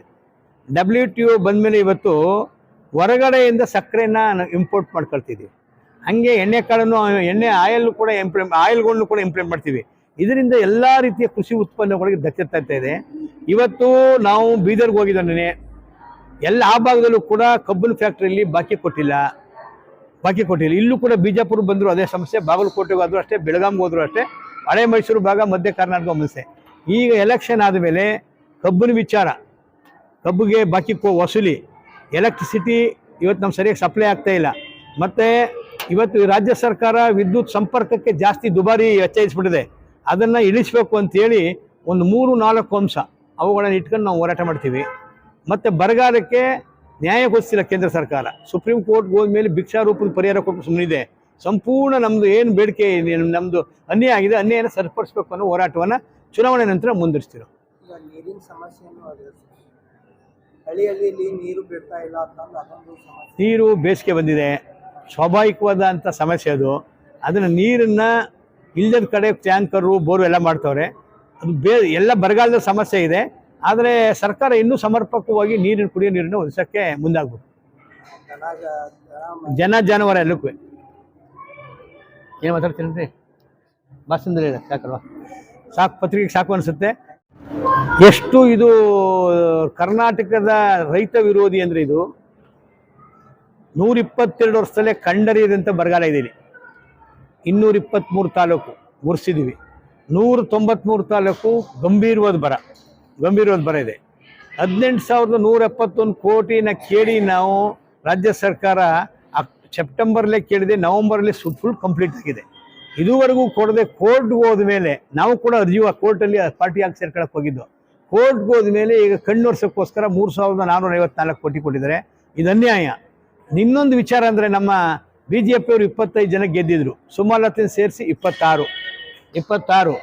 ಈ BJPಯವರು MLA MP ಗಳು ಈಗ ಇಂಥ ಎಲೆಕ್ಷನ್ ಟೈಮಲ್ಲೂ ಕೂಡ ಕೇಂದ್ರ ಸರ್ಕಾರ ಬರ ಪರಿಹಾರ ಮಾಡಿ ಅಂತ ಅವ್ರಿಗೆ ನರೇಂದ್ರ ಮೋದಿಯನ್ನು ವಿಜೃಂಭಣೆ ಗೌರವ ಸಲ್ಲಿಸ್ತಾರಲ್ಲ, ಇವ್ರ ತಾಕತ್ತಿಲ್ಲ. ಇವ್ರು ನರಸತ್ತವ್ರು MP ಗಳು. ಒಂದಿನೂ ಕರ್ನಾಟಕದ ಬರದ ಬಗ್ಗೆ ದುಡ್ಡು ಬಿಡುಗಡೆ ಮಾಡಿ ಅಂತ ಕೇಂದ್ರ ಸರ್ಕಾರದಲ್ಲಿ ಯಾರು ಭೇಟಿ ಮಾಡಿ ಒತ್ತಾಯ ಮಾಡಿಲ್ಲ. ಈಗ ಸುಪ್ರೀಂ ಕೋರ್ಟ್ ಚಾಟಿಫಿಕೇಶನ್ ಮಾಡಿದ್ರೆ ಅದನ್ನು ಸ್ವಾಗತ ಮಾಡ್ತಾ ಇದ್ದಾರೆ. ಮತ್ತೆ ಈ ನಮ್ಮ ರೈತರ ಪರ ಅಥವಾ ರಾಜ್ಯದ ಪರ ನಿಂತ್ಕೊಳ್ಳೋದಂತ ಇಂದಿನ ಸಂಸತ್ತರ ಆಯ್ಕೆ ಅವರು ಯಾರೇ ಆಗಿರಲಿ ಅವ್ರು ಸೋಲಿಸ್ಬೇಕು. ಇಡೀ ದೇಶದಾದ್ಯಂತ ಇವತ್ತು ಲೋಕಸಭಾ ಚುನಾವಣೆಯ ಕಾವು ಏರ್ತಾ ಇದೆ. ಕಳೆದ 10 ವರ್ಷಗಳಿಂದ ನರೇಂದ್ರ ಮೋದಿ ನೇತೃತ್ವದ BJP ಸರ್ಕಾರ ಆಡಳಿತದಲ್ಲಿತ್ತು. 10 ವರ್ಷದ ಆಡಳಿತದ ಅವಧಿಯಲ್ಲಿ ಅವರು ಸಾಕಷ್ಟು ಒಳ್ಳೆಯ ಕೆಲಸಗಳನ್ನ ಮಾಡಲಿಕ್ಕೆ ಅವಕಾಶ ಇದ್ರೂ ಕೂಡ ಮಾಡದೆ ದುಡಿಯುವ ವರ್ಗ, ರೈತರು, ಅಲ್ಪಸಂಖ್ಯಾತರು, ದಲಿತರು, ಮಹಿಳೆಯರ ಬಗ್ಗೆ ಕಾಳಜಿನೇ ವಹಿಸಿಲ್ಲ. ಇವತ್ತು ಕಾರ್ಪೊರೇಟ್ ಕಂಪನಿಗಳ ಪರವಾಗಿ ಇದ್ದಾರೆ ಅವರು. ಇದರಿಂದ ಏನಾಗಿದೆ ಅಂತಂದ್ರೆ ಇವತ್ತು ಕೃಷಿ ಕ್ಷೇತ್ರ ಬಹಳ ಸಂಕಷ್ಟದಲ್ಲಿದೆ. ಕರ್ನಾಟಕದಲ್ಲಿ 192 ತಾಲೂಕುಗಳಲ್ಲಿ ಭೀಕರ ಬರಗಾಲ ಇದೆ. ಸೆಪ್ಟೆಂಬರ್ನಲ್ಲೇ ಸರ್ವೆ ಆಗಿದೆ, ಸೆಪ್ಟೆಂಬರ್ನಲ್ಲೇ ರಿಪೋರ್ಟ್ ಹೋಗಿದೆ ಕೇಂದ್ರ ಸರ್ಕಾರಕ್ಕೆ. ಆದ್ರೆ ಇದುವರೆಗೂ ಕೂಡ ಪರಿಹಾರ ಕೊಡಕ ಮೀಸೆ ಎಣಿಸಿದ್ರು. ಕಾರಣ ಏನಂದ್ರೆ ದ್ವೇಷದ ರಾಜಕಾರಣ. ಕರ್ನಾಟಕದ ಸರ್ಕಾರ ಬದಲಾವಣೆ ಆಗಲಿ, ರೈತರಿಗೆ ಪರಿಹಾರ ಕೊಟ್ಟಿಲ್ಲ ಅಂತೇಳಿ ಅವ್ರಿಗೆ ಕೆಟ್ಟ ಹೆಸರು ಬರಲಿ ಅನ್ನೋ ಒಂದೇ ಒಂದು ಉದ್ದೇಶದಿಂದ ನರೇಂದ್ರ ಮೋದಿ ಅವರು ಪರಿಹಾರ ಕೊಡಲಿಲ್ಲ. ಆದ್ರೆ ಕರ್ನಾಟಕದ ಸರ್ಕಾರ ಮತ್ತು ನಾವು ರೈತ ಸಂಘ ಸುಪ್ರೀಂ ಕೋರ್ಟ್ಗೆ ಕೇಸ್ ಹಾಕಿ ಏನಂತಂದ್ರೆ ಸುಪ್ರೀಂ ಕೋರ್ಟ್ಲಿಂದ ಆದೇಶ ಮಾಡಿಸಿ ಇವತ್ತು ಕರ್ನಾಟಕದಕ್ಕೆ ಬರ ಪರಿಹಾರ ಕೊಡ್ಲಿಕ್ಕೆ ಮಾಡಿದ್ವಿ. ಏನಂತ ಇವತ್ತು 18,172 ಕೋಟಿ ಕೊಡ್ಬೇಕಂತ ನಮ್ಗೆ ಡಿಮ್ಯಾಂಡ್ ಇತ್ತು NDRF ಮತ್ತು SDRF ರೂಲ್ಸ್ ಪ್ರಕಾರ. ಆದ್ರೆ ಕೇವಲ 3,524 ಕೋಟಿ ಕೊಟ್ಟು ಏನಂತಂದ್ರೆ ಕೋರ್ಟಿಗೆ ನಾವು ಕೊಟ್ಟಿವಂತ ಹೇಳಕ್ಕಷ್ಟೇ ಕೊಟ್ಟಿದ್ದಾರೆ. ಅದರಿಂದ ಏನು ಇವತ್ತು ಬರ ಪರಿಹಾರದಲ್ಲಿ ಕೆಲಸ ಆಗೋದಿಲ್ಲ. ಇವ್ರು ಏನಂತಂದ್ರೆ ಬರೀ ಕಾರ್ಪೊರೇಟ್ ಕಂಪನಿಗಳ ನಮಗ ಸಾಲ ಮನ್ನಾ ಮಾಡ್ತೀವಿ ಅಂತ ಹೇಳಿದ್ರು. ಏನ್ ಹೇಳಿದ್ರು? 2014 चुनावणा पूर्वದಲ್ಲಿ केंद्र में भाजपा सरकार बनने के बाद पहला ही मीटिंग में पहला ही काम किसानों का कर्ज माफ कर दिया जाएगा, ये मेरे जिम्मेवारी समझ लीजिए ಅಂತ ಹೇಳಿದ್ರು. ಆದ್ರೆ 10 ವರ್ಷ ಆಯ್ತು, ರೈತನ ಹೊಳಿ ಸಹಿತ ನೋಡಿಲ್ಲ ಈ ಮನುಷ್ಯ. ಬಲ್ಕೆ ಏನಂತಂದ್ರೆ ಕಾರ್ಪೊರೇಟ್ ಕಂಪನಿಗಳ 14 ಲಕ್ಷ ಕೋಟಿ ಸಾಲ ಮನ್ನಾ ಮಾಡಿದರು. ಅಂದ್ರೇನು? ಇವತ್ತು ರೈತರು ಮಳೆ ಅಂದೆ, ಚಳಿ ಅಂದೆ, ಬಿಸಿಲಂದೆ, ರಾತ್ರಿ ಅಂದೆ ಕೆಲಸ ಮಾಡಿ ಇವತ್ತು ಏನಂತಂದ್ರೆ ಈ ದೇಶದ 140 ಕೋಟಿ ಜನಸಂಖ್ಯೆಗೆ ಅನ್ನ ಕೊಡ್ತಾ ಇದೀವಿ. ಅವ್ರು ಕೇಳಿದ್ದು ಕೊಡ್ತಾ ಇದೀವಿ. ಇವತ್ತು ಅಕ್ಕಿ ಅಂದ್ರೆ ಅಕ್ಕಿ, ಜೋಳ ಅಂದ್ರೆ ಜೋಳ, ಸಜ್ಜೆ ಅಂದ್ರೆ ಸಜ್ಜೆ, ಹಣ್ಣು ಅಂದ್ರೆ ಹಣ್ಣು, ಮಟನ್ನು, ಕೋಳಿ, ತತ್ತಿ, ಏನು ಬೇಕಾದ್ದೆಲ್ಲ ಉತ್ಪಾದನೆ ನಾವು ಈ ಜನಸಂಖ್ಯೆಗೆ ಮಾಡಿ ಕೊಡಕತ್ತೀವಿ. ಆದ್ರೆ ಮೋದಿ ಅವ್ರು ಏನಂದ್ರೆ ನಮ್ಮ ಸಾಲ ಮನ್ನಾ ಮಾಡ್ಲಾರ್ದೆ ಕಾರ್ಪೊರೇಟ್ ಕಂಪನಿ ದೊಡ್ಡ ದೊಡ್ಡ ಅದಾನಿ ಅಂಬಾನಿಗಳ ಸಾಲ ಮನ್ನಾ ಮಾಡ್ತಾರಲ್ಲ, ಇವ್ರಿಗೆ ಇವತ್ತು ಮತ ಹಾಕ್ಬೇಕಾ? ಅದಕ್ಕಾಗಿ ನಾವೇನಂತಂದ್ರೆ ಇವ್ರನ್ನ ಅಧಿಕಾರದಿಂದ ಕೆಳಗೆ ಇಳಿಸದೇ ಹೋದ್ರೆ ಮುಂದಿನ ಸಲ ಅಕಸ್ಮಾತ್ ಇವ್ರು ಏನಾದ್ರು ಬಂದ್ರೆ ರೈತರು, ಕಾರ್ಮಿಕರು ಯಾರು ಉಳಿಯೋದಿಲ್ಲ. ಅದನ್ನ ಅರ್ಥ ಮಾಡ್ಕೋಬೇಕು ಇವತ್ತು. ಆ ಕಾರಣಕ್ಕಾಗಿ ಇವ್ರನ್ನ ನಾವು ವಿರೋಧ ಮಾಡ್ತಾ ಇದೀವಿ. ಇನ್ನೊಂದು ಹೇಳಿದ್ರು, ಬಹಳ ದೊಡ್ಡ ಮಾತು ಹೇಳಿದ್ರು. ಎಂತ ಸುಳ್ಳು ಹೇಳ್ತಾರ ಮೋದಿ ಅವ್ರು ಅಂದ್ರೆ, ನಾ ಖಾವಂಗ ನಾ ಖಾನೆ ದೂಂಗ, ನಾ ಖಾವಂಗ ನಾ ಖಾನೆ ದೂಂಗ ಅಂತ ಹೇಳಿದ್ರು. ಅಷ್ಟು ಹೇಳಿದವರು ಚುನಾವಣಾ ಬಾಂಡ್ ಮೂಲಕ ಲಕ್ಷಾಂತರ ರೂಪಾಯಿ ಏನಂದ್ರೆ ಕಂಪನಿ ಕಡೆಯಿಂದ ಇವತ್ತು ಕಿಕ್ ಬ್ಯಾಕ್ ತಗೊಂಡು ಇವತ್ತು ಎಲೆಕ್ಷನ್ ನಲ್ಲಿ ಖರ್ಚು ಮಾಡ್ತಾ ಇದ್ದಾರೆ. ಅಂದ್ರೇನು? ಒಬ್ಬ ದೇಶದ ದೊಡ್ಡ ಉನ್ನತ ಸ್ಥಾನದಲ್ಲಿರ್ತಕ್ಕಂಥ ಪ್ರಧಾನಮಂತ್ರಿನೇ ಸುಳ್ಳು ಹೇಳಿದ್ರೆ ಇನ್ನು ಪ್ರಜೆಗಳ ಗತಿ ಏನಿವತ್ತು? ಸಾಲ ಮನ್ನಾ ಮಾಡ್ತೀವಿ ಅಂದ್ರೆ ಮಾಡ್ಲಿಲ್ಲ. ನಾವು ಏನು ಲಂಚ ತಿನ್ನೋದಿಲ್ಲ ಅಂದ್ರು ಎಲ್ಲ ತಿಂದ್ರು. 2022ಕ್ಕೆ ನಿಮ್ದು ಆದಾಯ ದ್ವಿಗುಣ ಮಾಡ್ತೀವಿ ಅಂದ್ರು. 2022ಕ್ಕೆ ಆದಾಯ ದ್ವಿಗುಣ ಮಾಡ್ತೀವಿ ಅಂದವರು ಆದಾಯ ದ್ವಿಗುಣ ಮಾಡದೆ ಕೃಷಿ ವೆಚ್ಚ ಹೆಚ್ಚಿಗೆ ಮಾಡಿಟ್ಟಾರ. ಈಗ ಡಬಲ್ ಆಗ್ಯದ ಅದು. ಟ್ರ್ಯಾಕ್ಟರ್ ಬೆಲೆ ಏರಿಸಿದ್ರು, ಡೀಸೆಲ್ ಬೆಲೆ ಏರಿಸಿದ್ರು, ರಸಗೊಬ್ಬರ ಬೆಲೆ ಏರಿಸಿದ್ರು, ಕೀಟನಾಶಕ ಬೆಲೆ ಏರಿಸಿದ್ರು, ಆ ಕೂಲಿ ಬೆಲೆ ಅಂತೂ ಸಹಜವಾಗಿ ಏರಿದ್ರು, ಅದರದ್ದೇನು ಇದಿಲ್ಲ. ಇಷ್ಟೆಲ್ಲ ಏರಿದ್ರು. ಆದ್ರೂ ಇನ್ನೂ ನಾವೇನಂದ್ರೆ ಒಕ್ಕಲ್ತನ ಯಾಕೆ ಮಾಡ್ತೀವಿ ಅಂದ್ರೆ ನಮ್ಮ ಮೇಲೇನೂ ದೊಡ್ಡ ಜವಾಬ್ದಾರಿ ಇದೆ. ಈ 144 ಕೋಟಿ ಜನಸಂಖ್ಯೆಗೆ ಅನ್ನ ಕೊಡ್ತಕ್ಕಂಥ ದೊಡ್ಡ ಜವಾಬ್ದಾರಿ ಇದೆ. ಆ ಕೆಲಸಕ್ಕೆ ನಾವು ಇವತ್ತು ನಮ್ಮ ಕಾಯಕವನ್ನು ಮುಂದುವರಿಸ್ತಾ ಇದ್ದೀವಿ. ಆದ್ರೆ ನಿಮ್ಮ ಹೆದರ್ಕೊಂಡು ನಾವೇನು ಬಿಡೋರಲ್ಲ. ನಮ್ಮ ಹಕ್ಕನ್ನ ಪ್ರತಿಪಾದನೆ ಮಾಡ್ತೀವಿ. ಈ ಬರ ಲೋಕಸಭಾ ಎಲೆಕ್ಷನ್ ನಲ್ಲಿ ಏನಂದ್ರೆ ನಿಮ್ಮನ್ನ ಸೋಲಿಸ್ಲಿಕ್ಕೆ ನಾವೀಗಾಗಲೇ ಎಲ್ಲ ಕರಪತ್ರಗಳನ್ನು ಹಾಕೊಂಡು ಪ್ರತಿ ಹಳ್ಳಿಗೂ ಅಭಿಯಾನವನ್ನ ಮಾಡಿ ಜನಜಾಗೃತಿ ಮಾಡಿ ಮತದಾರರಲ್ಲಿ ಎಚ್ಚರಿಕೆಯನ್ನು ತಂದುಕೊಟ್ಟು ಇವ್ರನ್ನ ಸೋಲಿಸ್ಲಿಕ್ಕೆ ನಾವೊಂದು ದೊಡ್ಡ ಅಭಿಯಾನವನ್ನು ಮಾಡ್ತೀವಿ. ಅದರಂತೆ ಇವತ್ತು ಎಲ್ಲ ಕಡೆಗೆ ನಾವು ನಮ್ಮ ಒಂದು ಟೀಮ್ ಏನಂದ್ರೆ ಎಲ್ಲ ಜಿಲ್ಲೆಗಳಲ್ಲಿ ಕೆಲಸ ಮಾಡ್ತಾ ಇದೆ. ಎಲ್ಲ ಹಳ್ಳಿಗೆ ಕರಪತ್ರ ಕೊಡ್ತಾ ಇದ್ದಾರೆ. ಈ ಪಕ್ಷ ಬಿಜೆಪಿ ಪಕ್ಷ ತೊಲಗಬೇಕು. ತೊಲಗದೇ ಇದ್ರೆ ದೇಶಕ್ಕೆ ಉಳಿಗಾಲ ಇಲ್ಲ, ದುಡಿಯೋ ವರ್ಗಕ್ಕೆ ಉಳಿಗಾಲ ಇಲ್ಲ, ರೈತರಿಗೆ ಉಳಿಗಾಲ ಇಲ್ಲ. ಅದನ್ನ ಮನವರಿಕೆ ಮಾಡ್ಕೊಂಡು ನಾವೆಲ್ಲ ಕೆಲಸ ಮಾಡ್ತಾ ಇದ್ದೀವಿ. ಆ ನಿಟ್ಟಿನಲ್ಲಿ ಇವತ್ತು ಕೂಡ ಬಿಜಾಪುರದಲ್ಲಿ ಒಂದು ರೈತ ಜಾಗೃತಿ ಸಮಾವೇಶವನ್ನು ಮಾಡಿ ನಿಮ್ಮ ಮುಖಾಂತರ ಇಡೀ ಜಿಲ್ಲೆಯ ಜನತೆಗೆ ನಾವು ವಿನಂತಿ ಮಾಡಿಕೊಳ್ಳೋದೇನೆಂದ್ರೆ, ಈ ಬಿಜೆಪಿ ಸರ್ಕಾರ ಕೋಮುವಾದಿ, ರೈತ ವಿರೋಧಿ, ದಲಿತ ವಿರೋಧಿ, ಮಹಿಳಾ ವಿರೋಧಿ ಆಗಿದ್ದು ಇವು ಏನಂತಂದ್ರೆ ಇವ್ರನ್ನ ಅಧಿಕಾರದಿಂದ ಕೆಳಗಿಳಿಸ್ಬೇಕಂತ ನಿಮ್ಮ ಮುಖಾಂತರ ನಾವು ವಿನಂತಿ ಮಾಡಿಕೊಂಡು